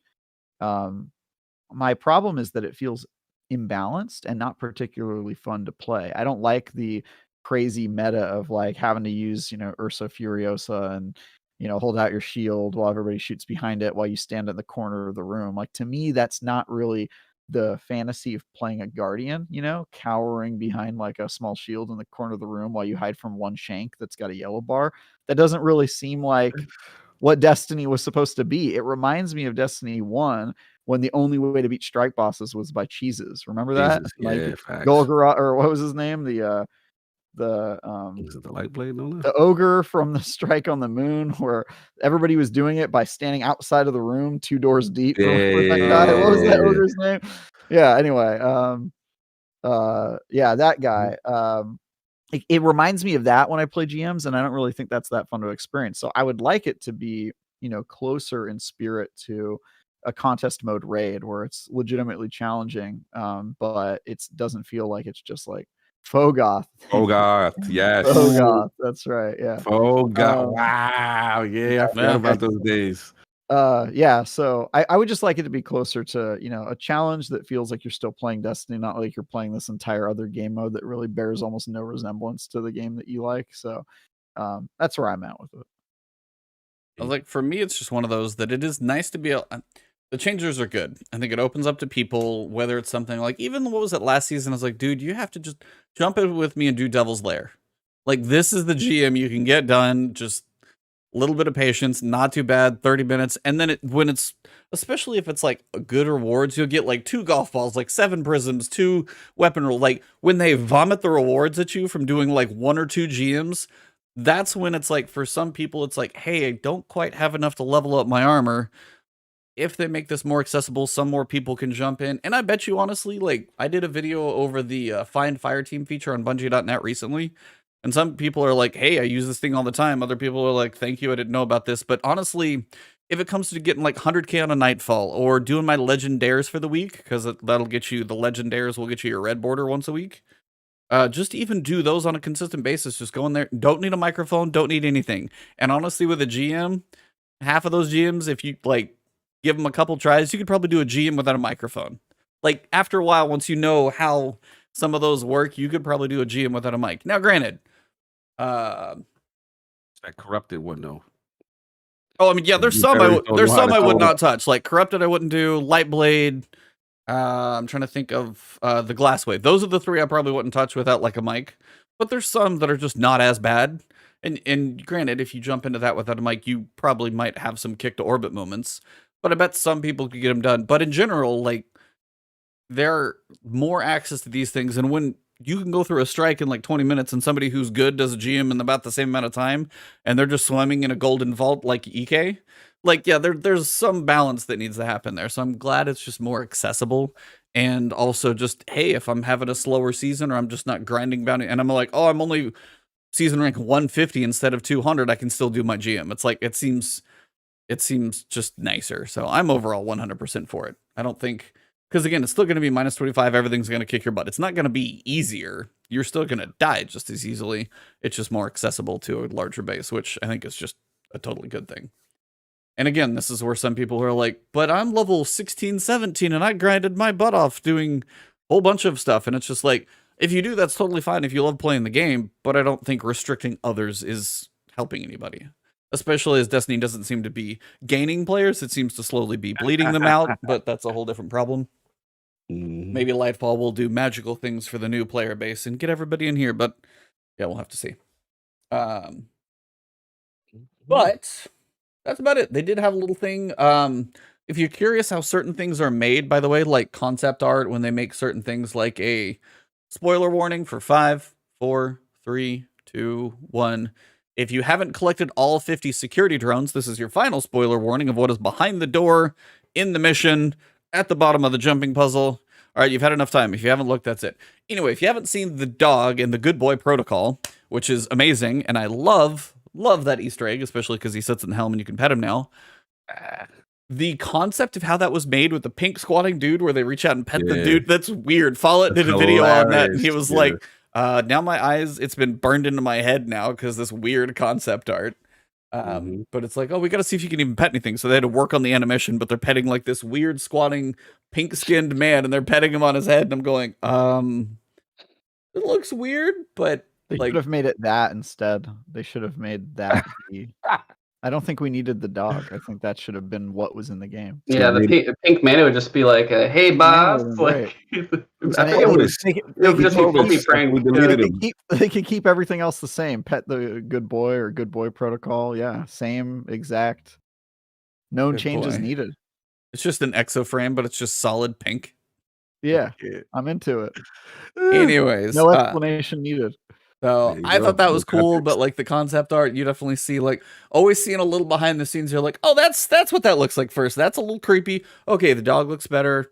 I'm much more sane now. But the TWAB was pretty light, and I think they're probably going to kick off next week with the main stuff. Shout out to one of the movies of the week. There's a guy who did a Destiny fan-made series, and if you haven't checked it out, make sure you do. It's in the movies of the week, and it is Average Maddie. Not a huge content creator, but he had like a big GoFundMe put together, an artist and everything for like a fan-made series, and the first one's called Ace. If you have any idea who Ace is, it's what their hand cannon's named after. So there's a cool fan-made video out there. So I know that one was just a lot of work, so I kind of like to shout stuff out like that. But that's mostly it. If you were on Stadia, you are no longer. If you haven't set up your cross save, you have until the 18th. And shout out to Mr. Banana Stadia time. Yeah, we gotta check on We will have to get him back when he updates his name. Get him on right after that. Like, we gotta check on him and see how he's doing, man. This is a tough time for him right now. Gotta see what's going on with that guy. How do you have a funeral for Stadia? How do you honor the platform that barely existed at all? You know, is it better to just not have one at all? Or does that feel like mockery if you have just one? Just let the internet forget about it? Yeah, the existence, man. Or is it better to document the life unlived? Yeah, we got to be historians. Remember that time there was this platform? As usual, deep thoughts with Travis. Just take like the Google version of the Fire Stick, put it on a little mini boat and set it on fire. Just push it out. Yo, a little Viking funeral. Yeah.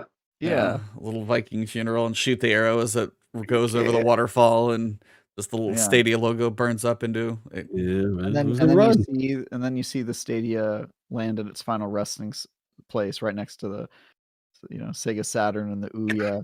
And it's like it's sitting down there. It's sitting down. I was like, Google has its own graveyard. It's next to like Google Plus and a couple other things down there. So I mean, you got places for it to hang out with. So what's the Amazon one? Luna. Does that still looks exist? It looks over nervously, like I hope I'm not next.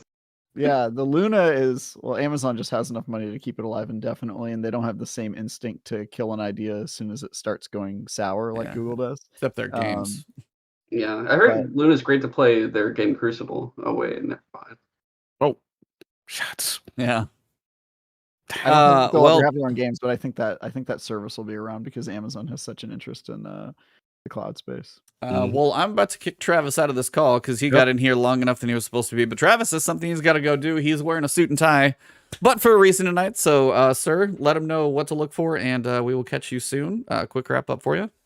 Yeah, I've got a bunch of content coming, reviews and previews I'm working on. One of them just wrapped today, and so it's ready to go. But I think the embargo is like January 26th or something. So I'm just like way ahead. So yeah, I've got a bunch of content coming. You can find it on IGN.com. Also want to give a shout out to Bitcast, which resumed shows last Sunday. Absent our friend Hogue, who's still recovering in the hospital.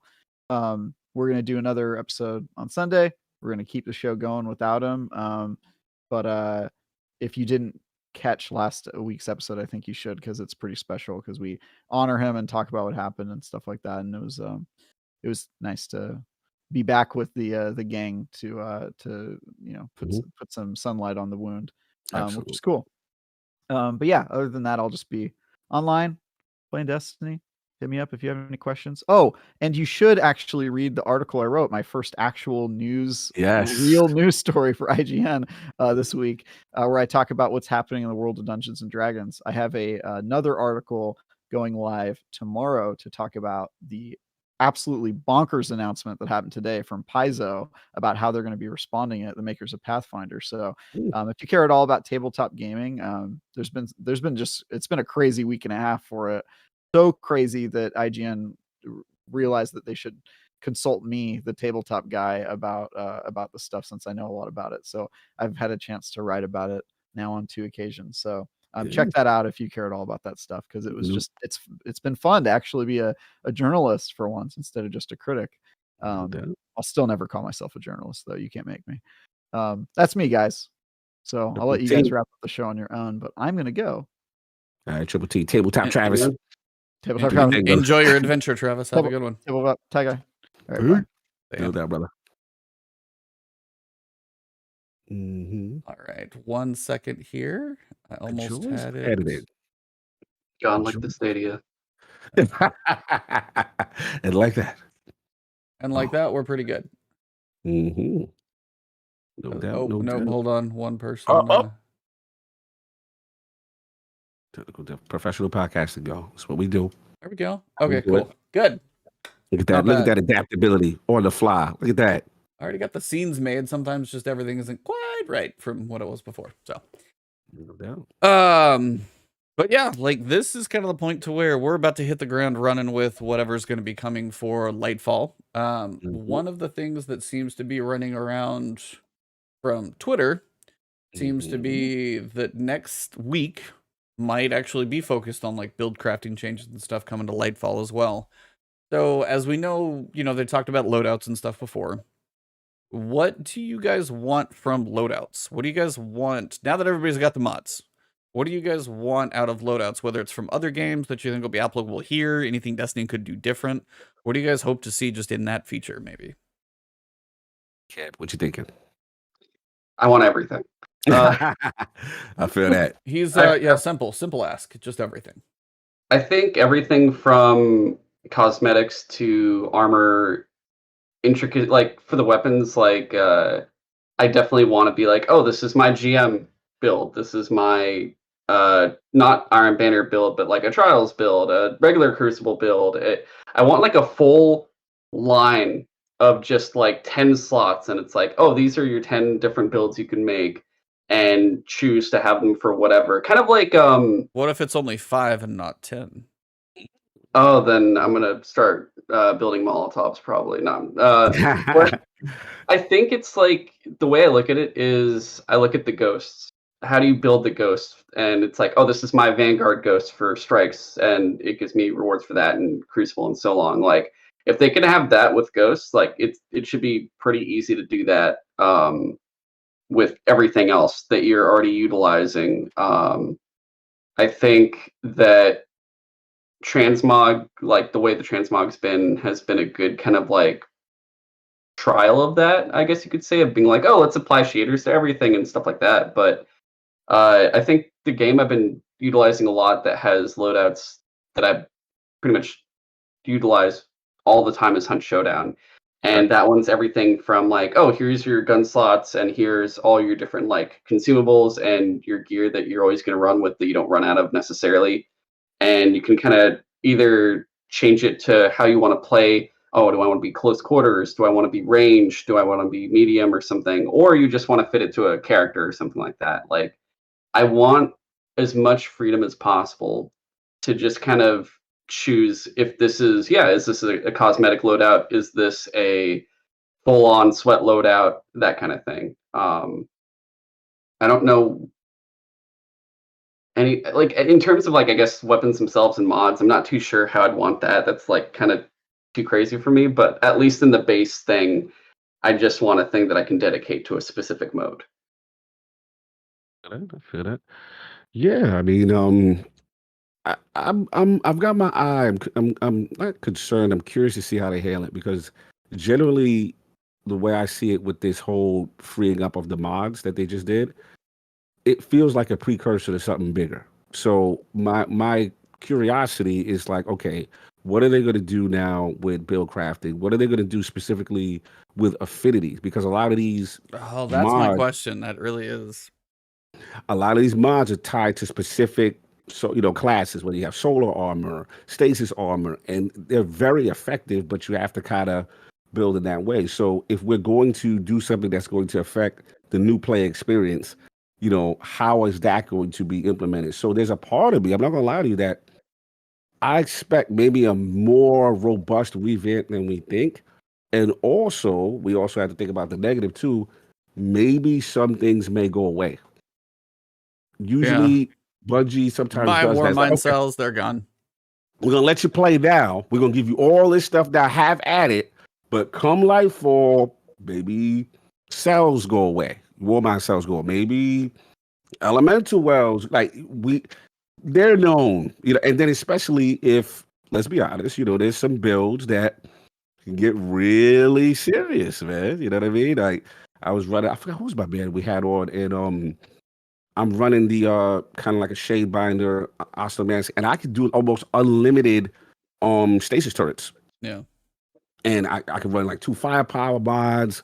It's really, really aggressive. So again, Bungie generally likes to think ahead because they've already played with the new sandbox. They already have established what this is. And I think sometimes we lose some things that we may complain now for a setup for an expansion that tries to like turn the meta on its head. So I'm curious to see how they handle it. But there's a part of me, E, that I'm like, yeah, you let this play now, but you're going to be taking some things away to do other things. So I was like, TK Omar said it in chat. He's like, we need the opposite of removing mods. So it's like, I'd like to see more builds. I really would, because we've got the Warmind system, we've got Charge with Light, and we've got Elemental Wells. I am with you, though. If they're going to give me a screen where it's like, even if it's like 5, I'd love to see 10, like there's 2 rows. And even if it's like, all right, so here are the mod slots for your helmet section. But if that thing is limited to solar, and then you start like, that's the point where I'm just gonna go absolutely out of my mind. I was like, so it's like, I do think if you have that thing, and you're like, all right, so here are your helmet mods, and if you have to be like, well, I want to put bomber in this slot, like, but bomber doesn't go because it's solar, but you can sit there and you can swap out your armor pieces on your character for stats. Now all of a sudden, now it's like, all right, am I gonna set like my affinity on my loadout screen? So it's like, okay, so my loadout for my helmet affinity is here, but the armor piece doesn't matter now. Then what's the point? That's the thing where it's like, the more I think about it, the more I wonder. I'm like, so what is the point in the affinity? Like, it's just getting, the part of it is UI, because they didn't want like 150 mods on a helmet slot, and I get that. But now if it's like, here's your slots, and you're like, okay, combat style. And you're like, okay, so you can go to, and then maybe it's like you check Elemental Well, or Charge with Light mods, or this one, or ammo finders, and it's like, and then you can kind of get a little drop down from like the type for the helmet, and then you get a drop down of those. It still keeps it somewhat consolidated. Go ahead, what were you gonna say? No, you just got me thinking, because another frustration point, and I think you've said this a lot, E, when it comes to like Avarice armor and having a little bit more as far as the power, right? One of the more frustrating things for me is when I find a build that I really like, but I have to sacrifice the 100 resilience. And it's just like, bro, this is not efficient. So now I have to play with max resilience, but a least fun build, because you've made the cost of the middle mod so expensive, or a specific artifact so expensive. So it limits my flexibility with build crafting. And that's my main frustration point. I got a build right now with Phoenix Protocol and getting supers back, a very like support-based build I have a fun with. But as a result, and trust me, I've literally spec'd out a lot of my individual armor pieces to be golf balled out, and they're high resilience spiked. And I still have to play around and fool around just to kind of hit 100, but then lose the fun of the build. I'm just like, so frustration. Yeah, so I was like, that's kind of where I'm at. Is like, I want to, it's just the affinities at this point are limiting out of annoyance. And especially if you're like, I want this stat build, but then I don't have the solar. Am I going to set the solar up by slot?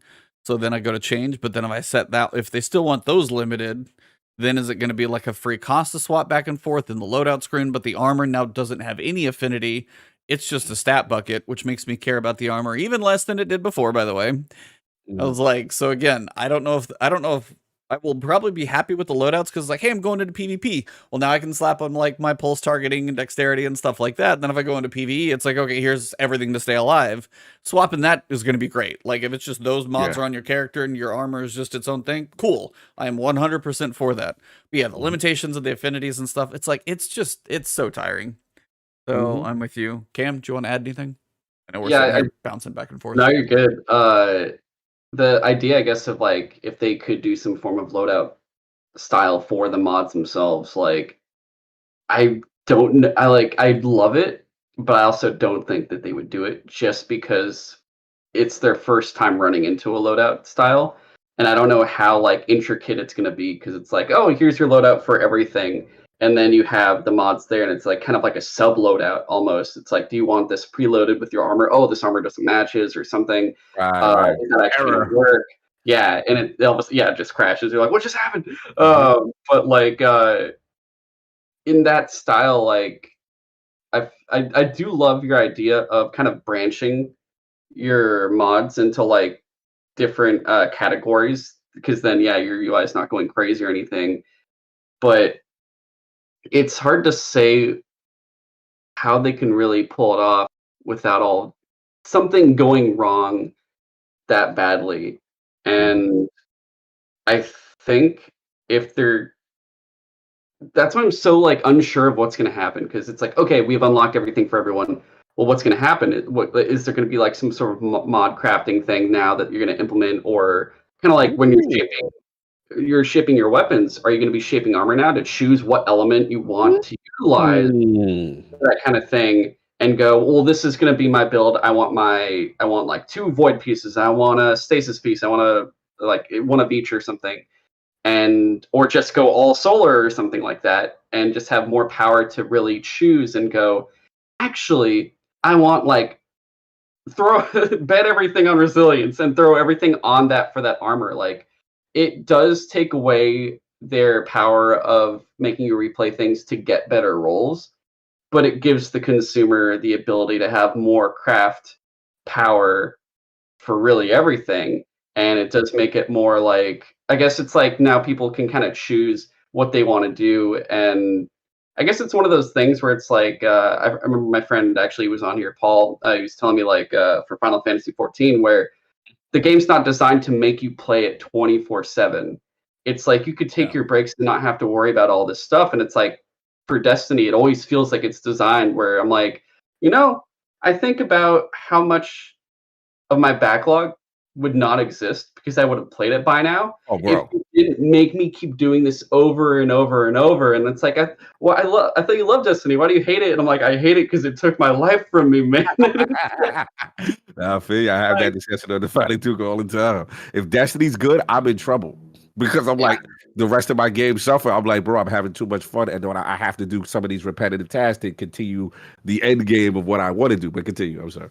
No, you're good. Exactly. Like, so that's why I feel like any of these types of things where it's like, oh, I'm lowering the barrier of entry, and it's like, maybe if you're super hardcore, and it's like, dude, play some other stuff too. You don't have to just like stick to this. Like, I feel like all these different ways to give the player more freedom and easier ways to get in also just saves us time from having to do all the stuff we don't want to do or have to deal with. Of like, I grinded for hours to get these armor pieces, and it's like, oh, did you like them? I liked one. What about the others? Oh, I deleted them all. It was all for nothing until I got this one specific thing. So that's kind of how I'm feeling with this and the potential of what could come with it. And I'm like gonna wait for these essay long TWABs to be like, tell me everything so I can see what's going on. So I just sent you guys a picture in our Discord chat, and I dug through quickly. In the showcase of 2022, I found the picture of the loadouts. Let's go. Okay, so if we look through this, you can see weapons up top. You can see, and it's custom loadout. Looks like there's 5. Now, I don't know if there's like a second page of loadouts. I can't tell. Looks like you've got a subclass. Looks like you've got your weapons and your mods on the weapon perk choices, theoretically, and then maybe maybe mods, but it looks like below. So they go like all strength mods.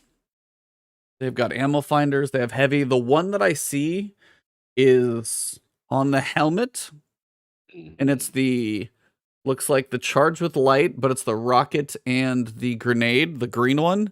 Normally, I think that was specific. Yeah, those had affinity, and now when those had those affinity, here, now I'm it's like, no affinity. Yeah. Yeah, I'm trying to see. So, I'd laugh so hard if they like do the unveiling, like, we showed you this. It didn't work. As a result, we're rolling back. That was yeah. So like, that's what, again, I think we've got to be hopeful, because that's the only literal image, because they talk about like ranks, which will just be like, how much have you played the game? Half of us who played so much, we're going to be instantly top rank or whatever. But you're going to have like rating people at the end of like activities and stuff. But like this is the big one. Like, depending on how it comes together, if affinities aren't there, if you can really mess around and all that stuff, I think that'll be exciting to see. So that's probably the biggest one for me, is just that. And if this is coming in a TWAB soon, yeah, we're going to have a very deep dive TWAB, and I'm going to do a video over it, and you guys know all that stuff's coming. So, I just realized, sorry. No, please go. I just realized also the time saver of just like your raid team, you're getting ready, you're trying to figure out what you're doing. It's like, I'm the worst. done. All the time saved of prepping is now gone. That's amazing. That right there is also such a time saver. So true. I am the absolute worst. I will hold up an entire, I'll be like, hold on, I gotta get my build right. And I'm sitting there going through each little stat and making sure everything's right, and the artifact and the build. Yeah, bro. Like, to especially have for like them, Ducky, you ain't got to confirm so strong. he said facts in normal capitalization. There was no yelling. There was no exclamation points. There was no caps. Ducky said it too quick. You can just say facts as opposed to facts. I'm messing with him, but I'm guilty as charged, man. I'm the same way. I want to be as optimal as possible, and keeping these things in game is key. So yeah, just having that loadout one, name it. You have your sweat loadout, you have your raid loadout, you have your PvP loadout. Everything, according to your subclass of choice and your weapons of choice. Cannot wait, man. So yeah, that's gonna be huge. And to me, I will say this: all this is exciting me. That I know we talked about like kind of Lightfall and where we think it's at, and I'm like, oh, it looks like it's coming. It doesn't feel like. Oh no, they literally stated it again in the TWAB. It's like, yeah, the season has 47 days left or something. Like, it's hitting. Yeah. February 28th is Lightfall. There's no ifs, ands, buts about it. It is coming. February is the month now. Too many games and Lightfall. Too many games and Destiny expansion. I'm like, February sucks.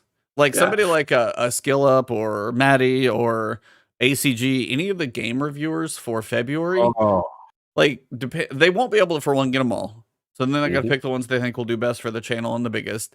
But even depending on what you get, if you go Wildheart, if that's anything like a Monster Hunter, that's a good like 30 to 50, depending on how deep it goes. Like, that's easy.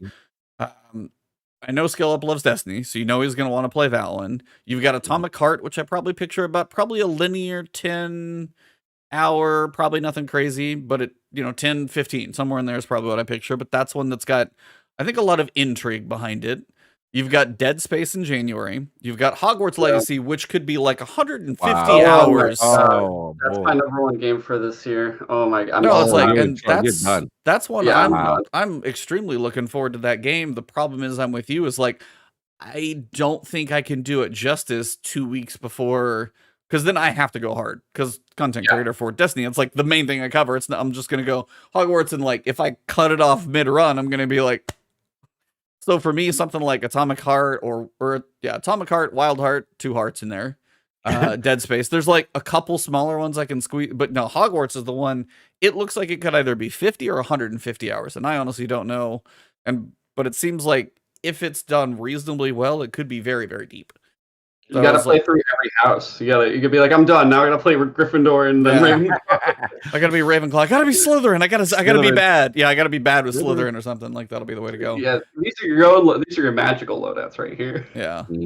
Last year, because Horizon Forbidden West came out, and I'm like, I still haven't played it. I still haven't. Oh my god. Elden Ring. Because Elden Ring took me away from that. Like, I knew it was going to be Elden Ring, or no, it was Horizon, Elden Ring, Destiny, and then Elden Ring. So I played Destiny up until a point. We were about a month into the season, and then finally I just streamed for about 100 hours straight of Elden Ring. But after doing that, and then I played Horizon in January last year, the first one on PC. So open world Destiny, and then more open world. I didn't want to go right back into Forbidden West and kind of burn out. So this one, I'm gonna play Horizon Forbidden West with the right around the DLC time. That's what I'm gonna do with this year. Yeah, I got messed up because I'm like, oh, I'll just play Witch Queen once and I'll get through it and I'll play Hogwarts Legacy. Next thing I know, I'm like, all right, this is my third playthrough. I'm on my Titan now, and just doing everything. And I actually still haven't even done everything in Witch Queen. There's like small little things that I haven't finished, like that Calicore memory thing. I forgot. Like, what's this? And I'm like, oh, now I remember why I didn't want to do this. I don't want to wait around 2 hours to find something that will finally just kind of I know what you're talking about. Yeah. Yep. I hate that so much. Yeah. So I was putting stuff up too. I tried to get the main stuff out. They were killing me. It took me so long to get the Parasite mission. I don't know why I didn't do it. It was to get it done. Yeah, I finally got that done. Wormy needs to come back. I need more Wormy. Just like Guardian. So good. He was kind of great. Yeah. Well, then you got RE4 remake, which isn't a close one for me, but Jedi Fallen or Jedi Survivor. That game looks amazing. Yeah, it's like March 17th or something. Yeah, there's a lot. So much. I still have to play Death Stranding and Cyberpunk. I hate this. It's too many games, bro. Too many. Yeah, it's getting worse. I literally had to talk about it on Dude. I was just like, bro, I had this grand plan, and the problem is, I didn't expect Season of the Seraph to be this enjoyable for me. Normally, the seasons leading up to the big expansion generally tend to be light and weaker. And this one, I'm like, man, I just can't stop playing. Like, I'm enjoying myself. And that literally killed my backlog. I had like 4 games I wanted to knock out, but I'm sitting here grinding out Season of the Seraph, having fun. And the story beat, we didn't even really talk about the story beat has been lit. Like, I've been really enjoying the story beat. So Rasputin's like, hey, next week's the finale of the season in theory, besides epilogue possibly, but next week we're gonna see if things go sideways or if he gets to come together.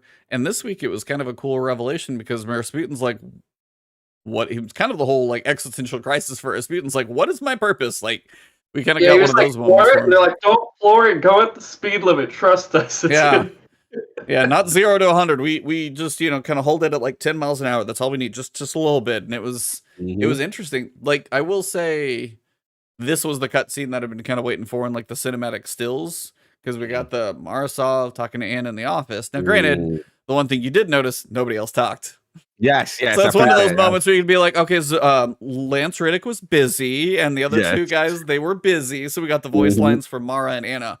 But honestly, just even those two, I'm really enjoying Mara talking to some of these characters because she doesn't get to as much, but her perspective, kind of, all worldly and kind of infinite time and all, whatever she is, who knows? But it's like her perspective when she brings it into Anna, and it's like, hey, it's like Rasputin wasn't lied to us and kept stuff from her before, and Anna's like, so did you. And I was like, ooh, shots fired. Like, oh yeah, you were gonna kill me. Yeah, Anna she's on fire right now. Shout out to my man Priest Delos for logging that. He's a huge Anna fan, and I ain't gonna lie, man. The more I engage with her, and I just think that she seems like a better look, Hunter Delegation. Let me ask you this: who would you like to replace Cade as? You want Anna Bay, or do you want Snivelly Crow? Tanix. Leading the witness. Did you just say Tanix? Yeah, Tanix. Oh my God. I was really hoping that. All right, and the show is over, guys. It's been a great episode this week. Thank you guys for coming. It would be great if I just end it right there. I'm off now. I honestly, the whole build-up with Crow has been really fun. Like, when it's a season where you're not getting in front and center, I kind of feel a little like, dang, come on, man. I love the pirate season. It was great. And I'm like, yo, where's Crow? And then this season, I'm like, oh, we'll probably get more of him now. And I'm like, we didn't. I'm like, where's my Crow at, though? And so I love Anna. She's great, especially after like all the fun cutscenes. I think my favorite thing of her is still like that intro cutscene, even though that whole season of the Warmind was okay and everything else with Escalation Protocol. But like that was fun looking, and she's fun, but Crow just, that whole he's doing his own grind. He's got his own grind going on. He needs to get there, and I'm all for it. Plus, he's playing by the rules. He killed Kates, and now he has to do it. He inherited it. That's how it works. Hunter's Day. Go. Okay, Yep. it's too much to talk. Hunter's Day talk. Let's go. I feel that. Yeah, we got to see how it's going to play out. I really appreciate, Anna's interactions with everyone. I feel like she's been really good with Osiris. I feel they've both been playing off each other well. The Morosov has been great. I love the sisters, the Bray sisters, really connecting more. I love that they brought the stranger back for this because it makes sense. And the whole, grandchildren to this, tyrant like Clovis, and Clovis is still hilarious, even if we still get bits of his little AI messing around, how dare you think your feeble minds are going to be able to handle what's coming. Like, he's just the epitome of arrogance and hilarity. So it's gonna be fun. I can't wait to see where they set this thing up, where Rasputin is going. The whole, I don't know if we talked too much about it, the whole Fellwinter aspect being reintroduced into him. He technically murdered his own son, but we ain't gonna get into that too deep. He's but like, I made some mistakes. So I've we got made mistakes. It's a lot going on. I'm very curious. Also, I don't know. Obviously, Saladin is with Caiatl and stuff, but also Saladin's feelings on Rasputin is very key. Like, this man is responsible. I mean, this being is responsible for the Iron Lord's destruction. With Siva and stuff. So there's a lot of gray area there. And to E's point, with the big cinema, I was a little disappointed that the allies didn't get a chance to speak a little bit, like Caiatl and Mithrax. I wanted to see what their input was in reference to it. But overall, this has been arguably my favorite season since the seasonal model. It's a very good one for sure. Yeah. I think the worst one this whole year has been Season of the Haunted, but that's just because I hate the public event that I still haven't. I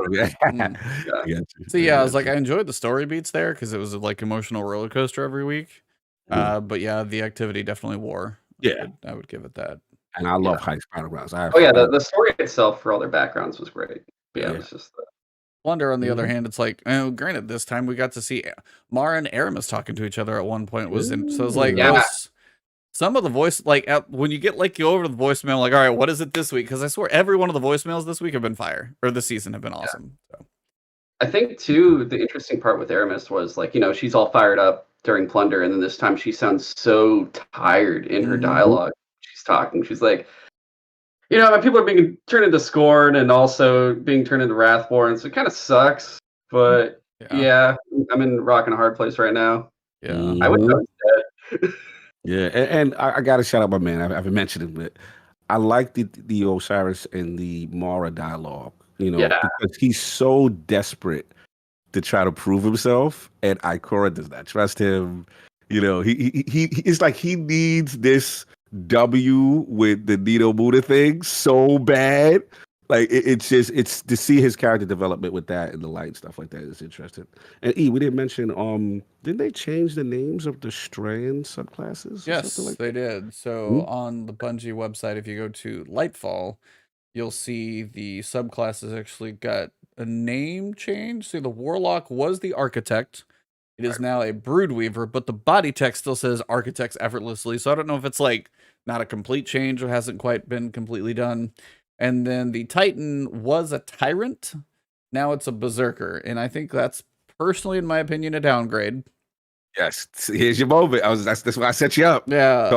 And you went Architect and Broodweaver. Both sound cool. And then you've got Threadrunner, and then we're like Berserker. I'm like, that's like the most generic term for a Titan punchy punch like ever. And it's like, and go eat your crayons and then go out there. Well, I'm already gonna have the punchy. I'm already gonna have the punchy hands. Now I will say, like, I sent it to you guys. There is a trend for Titan subclasses to all be roaming punching subclasses, because you've got the Arc Thunder guy who runs around and punch, the Hammer guy who runs around and swings his hammer, the Stasis guy who punches, the Titan guy who's now gonna basically punch but with blades. I'm like, there's so many roaming Like, and then if you go through like Warlocks, you got Nova Bomb, you got Chaos Reach, you got Hunters, you guys have like the Arc Staff and Throwing Knives, and you got more one-off supers. There's a reason you see Titans run Thunder Crash all the time. It's the only one like it that we've got.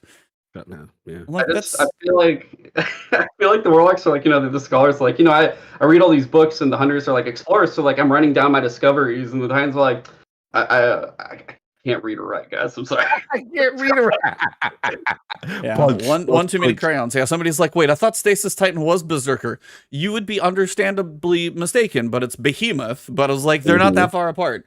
Tyrant, at least in my opinion, sounded more like, like the Overlord, Overseer, like had a little more weight to it. Berserker's just like a warrior in a different game. So in my opinion, Threadrunner, cool. Totally get it. Broodweaver or Architect, I could see either one of those. Yeah, the Hunter's still the coolest one with that like spinning. It's so good. It's very ninja edgy. The rope dart, the rope dart looks like one of the coolest ones. So we'll see. Yes, I'm glad this is a good precursor to Spider-Man 2. It's gonna be great. Right? Oh, you got your God. mobility. You get fall 2023. If you got Miles and Spider-Man and Venom in all in one game, plus whoever we're going against, that could be my game of the year right there. I'll call it early. That one could be my game of the year because first one when it drops. Yeah. That's about all I got though. I know Travis had to go. Cam, anything else that you're looking forward to for? We talk about this stuff all the time. Anything else you're very excited for Lightfall, whether it be campaign, strands, just, this is kind of the time. And then as we wrap up, then you can kind of go into your outro, but just like your big hype things for Lightfall. What are you hoping to see? So when I boot up Lightfall, I can be like, oh yeah, he was looking forward to that. Or that might've let him down. Where are you at? It's hard to say because it's like, I guess my thing I always want is relevance with the characters they create. And at a certain point, I'm here just like waiting with failsafe, like, don't worry, buddy, you'll get your time to shine one of these days, I'm sure. I don't really know anymore, though, to be honest. I always want the older characters to kind of be reintegrated, and that's why I was like, Exo Stranger was kind of like the biggest on the laundry list because it was at the top. It's like, oh, it's the last time we saw her, the beginning in like 2013 or whatever, and it's like, okay.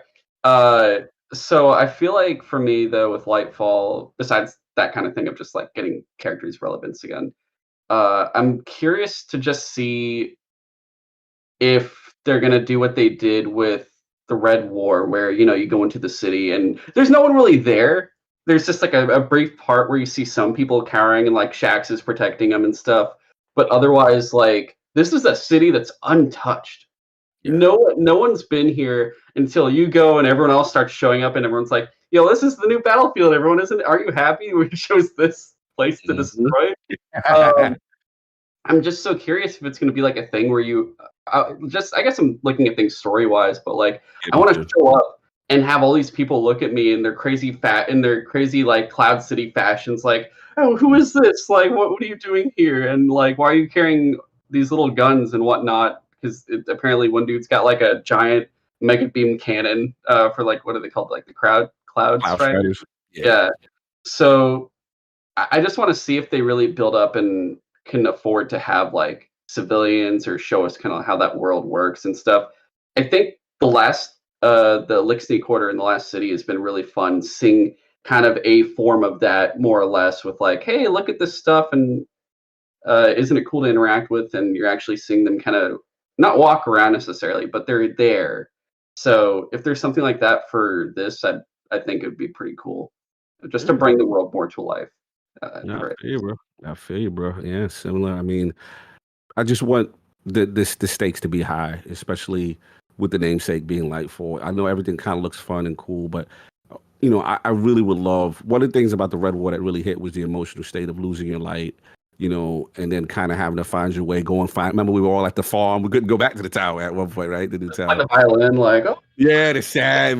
Bro, we got kicked off the roof and we got evicted, man. We lost our power. So I'm curious to see that, how Strand is introduced, the story beats, obviously the Witness looming, Callus looming, I really want to see if the stakes are as high. And I don't know if I read somewhere, like, I don't know if this quote was true or somebody was like, Bungie's trying to theme it like Star Wars. I was curious for Travis, like Empire Strikes Back or something like that. It was somewhere I read the mindset of what Bungie's trying Oh, to go for. What I do not inspiration. remember. I couldn't tell you. I don't know. And I could have sworn some Star Wars references. I do want that epic space opera, but I want high stakes. And sadly, some people gonna have to go. You know, Yeah. I I really do want to want. see. Yeah, I just want to see weight. I want to see Yes. like things happen that that affect our day to day in this Yeah. world. It's like something drastic needs to happen. Now, granted, thanks to the fact that we know that the dog's coming back, the tower's not going anywhere. But one of these characters has to get into something, and it's like Caiatl, Zavala, Callus, somewhere in that. Yeah, I was like, I could see Zavala maybe sacrificing himself to like save Caiatl because he doesn't truly have like a counter, but something against Callus, and I could somehow see something happen in there, but that's still a guess. You know, Which voice actor is the most expensive? Lance Riddick, probably. Reddit. Yeah. Oh, okay, there you go. That's who's gonna. Granted, he loves like, Destiny. He loves Destiny, He though, loves so it would be a Look at shame. Sagira. She was voiced by, I forget what her name was, but she's in Firefly and Gotham. She's a Yeah. really big actress, and they killed her off screen. They're Oh, like, Monica, the girl, Deadpool, right? Monica Baccarin or something like that. Yeah. yeah, and like you either have seen them get recast, or like Ikora and Anna Bray, Yes. or like yeah, pretty much you just get killed off, or you just don't get any more lines and stuff. So I'll just crack up if they're just like, who's gonna die, and just see Devram sitting, just still sniping, and just gets blasted. It's like, oh no, Devram! That Devram gay. I really do think though it's gonna be. I kind of want to bring back, like, write it down and just have them listed, the 2 truths and 2 lies that Sabathun, because that's gonna be like a very big like what comes true and what doesn't. Some felt very obvious of like, this is a lie and this is probably a truth. But I feel like I'd say probably 3 or 4 of those things will probably get, I guess, proven true most likely in this expansion alone. So I'm very curious how that's going to go. Otherwise, like, it's also interesting because we have to think like, okay, here's Lightfall, the Fall of Light. Here's the final shape 1 year later. There's 3 seasons in between that still occur. So what's going to happen that makes it like, everything's not lost here because we're still doing all this stuff? Or is it lost and now it's, all right, recollect and rebuild, prepare for final strike, that kind of thing down that line. And for the fact that, we're over at, we're at, what was the actual planet again? I forget which one it was. Neomuna, that stuff? Which planet? What are you talking about? For Lightfall, the new location. Oh, yeah, Neomuna. Yeah. Neomuna. Okay. So, everything's there. Callus's stuff is there because he's the new disciple and everything else. But is it going to be he's there and then you go, well, where's the witness? And he's just pulls up on the tower in the last city. He goes, hey, what's up, fam? Gonna, from orbit or something.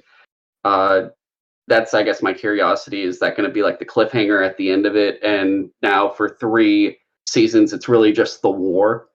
And you're just fighting them on all these different fronts throughout the system now. And they're just here kind of like Season of the Arrival, but a lot more so. Just like pumped up with like, oh, instead of 1 ship, here's a like 6 ships at each planet or something. Yeah, I mean, it'd be nice to see random things like tormentors that like kind of invade the different destinations that we have. Something is you go back to the Taken King where you have more of an effect in the entire world that we play and run around in. Some bigger effects on just your day-to-day activities as opposed to just localize all the fun in Neomuna and everything else still looks the same. I'm with you there. I like that. Does he have more disciples besides just, or she has more disciples than just like isn't there someone in each ship? I always never understood that one specifically. Like that I am not a lore expert, so I could not claim to know it. Back for miling back for them. Yeah, exactly. Eve, real quick. Over under on Savathun's appearance and return in Lightfall. Do we get does the Queen make a little cryptic, return? Or is it too early? I think it's too early. I think it's too early. I think she's going to have to be more of the counter to Xivu or Wrath. I think she's got to be the balancing act there. Okay. Because well, we're getting to the point now this season where Rasputin is having his existential crisis because I am a tool of war. I'm meant to blow everything up, but if I blow everything up and do everything I'm supposed to do, I'm going to empower Zivarath's worm, which you now figured out. Whether it's good guys or bad guys who die, war empowers that worm, which therefore makes Rasputin kind of have to play this, hey, I'm just, putting it in cruise control and holding maintenance on the line. That's deep-thoughted war. And do we need something as someone as conniving and as witty as Savathun, exactly, to kind of come to our weird alliance because her sister still wants to kill her. Now it's going to be the sisters, and that's where again you're lining up sisters, Caiatl and Callus, Rasputin, and then you got Rasputin and Clovis, which could be definitely a clash in there somewhere if Clovis goes bad and turns to the. So it's like all of the Infinity War Avengers clashing. Everybody's lining up. Yep. I actually just figured out. I mean, I feel like it's going to be what this is going to be, but you know how the Helm, you have 2 branches each year, and like last year was Fallen and Awoken. This time it's like Rasputin stuff and the Cabal. I think next time it's going to be Hive and Vex. It's going to be Savathun's Light Hive and the Vex that Asher may have been still working with. And because there are different factions of Vex, so I think these are going to be the last 2 allies you get. What's his name? Imaru is going to show up one day and be like, "Listen, guys, Neon Nerds, let's go do a thing." And Savathun, what's his name? Daddy Imaru. I can't believe he does that. But so weird.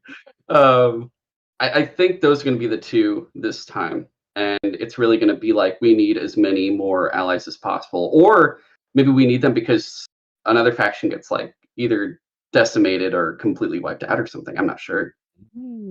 Oh yeah, I was like, I don't think it's time for Savathun. I think the focus is on Callus, Witness, Tormentors, Cloud Striders. There's enough of a story there, especially if we bring some of our current character cast into it.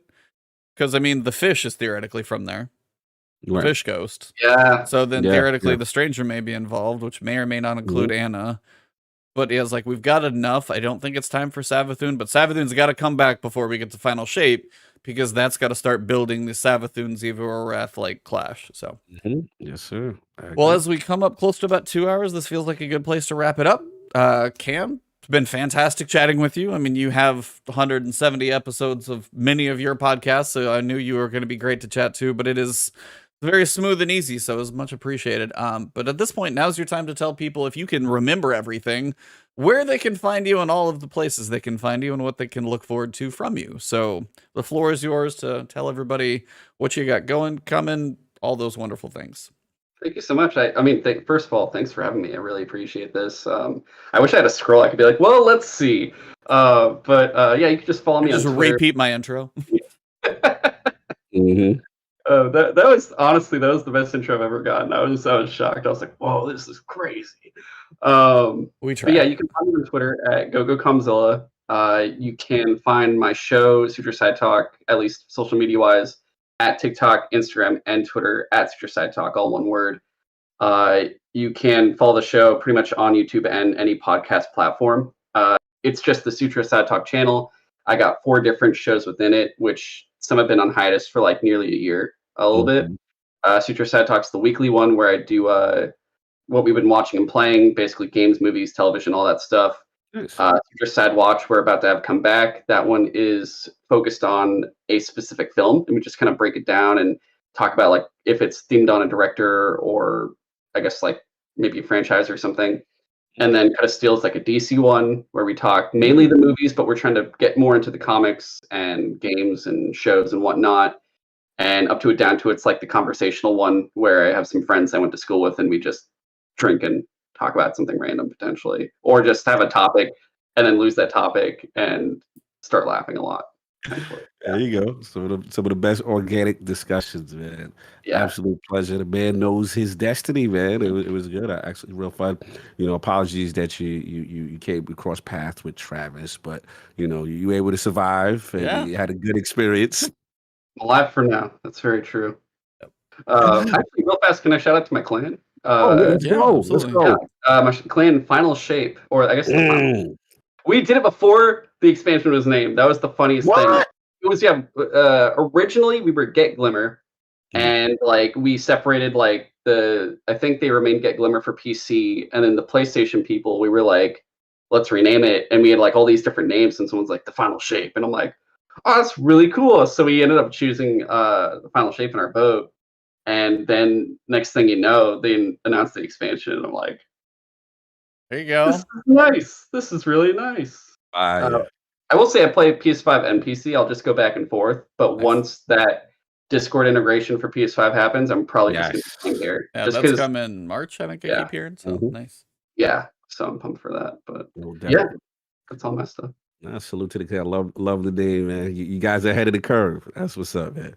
Salute to you. A lot of fun, great discussions. Yeah, man. For me, at LordCognito on Twitter. Catch me on Defining Duke. You guys actually want to go up. Should be tomorrow. It's running a little late. It might be up now, actually. Yeah, I got to check and see what's going on with that. But most people know me for Iron Lords podcast. Every Sunday's the Lord's Day, 1 p.m. Eastern. Give you guys a nugget. We will have from the Washington Post, Mr. Gene Park will make his debut in the. Oh, thank you, E. Yeah, you're up. So check that out. But this Sunday, Iron Lord podcast, Gene Park. Oh, that's awesome. Sit down with him. It's for his debut in the realm. Going to be talking everything. And obviously, Last of Us. The whole TV show, that aspect, also the Xbox Direct. Come check us out. It's going to be fun. And looking forward to picking his brain at the round table. And yeah, man. E, what's going on with you, bro? Yeah, speaking of Last of Us, can't wait for that one to start this weekend. Very much looking forward to seeing how that TV show goes. Hearing good things, so crossing fingers. Other than that, yeah, we are just trying to stay on top of everything for Lightfall, trying to prepare. Next week, I'm going to putting out like 6 weeks before Lightfall, the guide so you can start preparing, because some of the preparation you need to start doing. Start 6 weeks in advance if you're actually bounty hoarding. Some of that stuff does actually start that far out.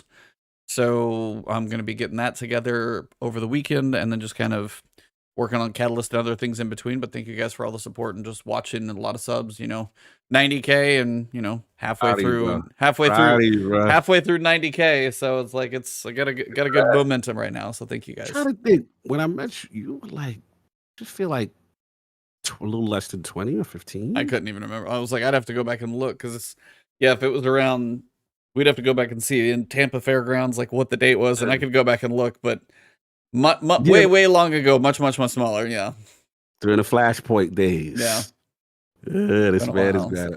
Proud of you, brother. I love to see the tremendous growth, the energy, how you're respected in the community, and you deserve it. You work extremely hard, brother. So it's dope to see that pay off for you. And 100K's coming. I want to be there where the plaque goes up.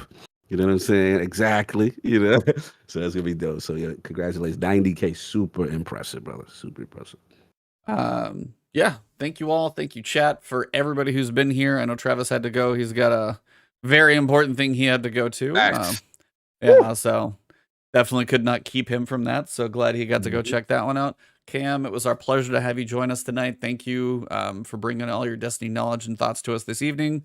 Cog, of course, glad to see you back in the mix of everything. Glad to see you're doing well. And to everybody out there, enjoy your weekend. Trials is back. Yeah. And for this episode, it has been the last word. Last word. It's like, he's like, I don't know what I'm supposed to be doing. Yeah, that's when we don't warn the guest. Night, everybody. See ya. All right, you guys can stop your recordings.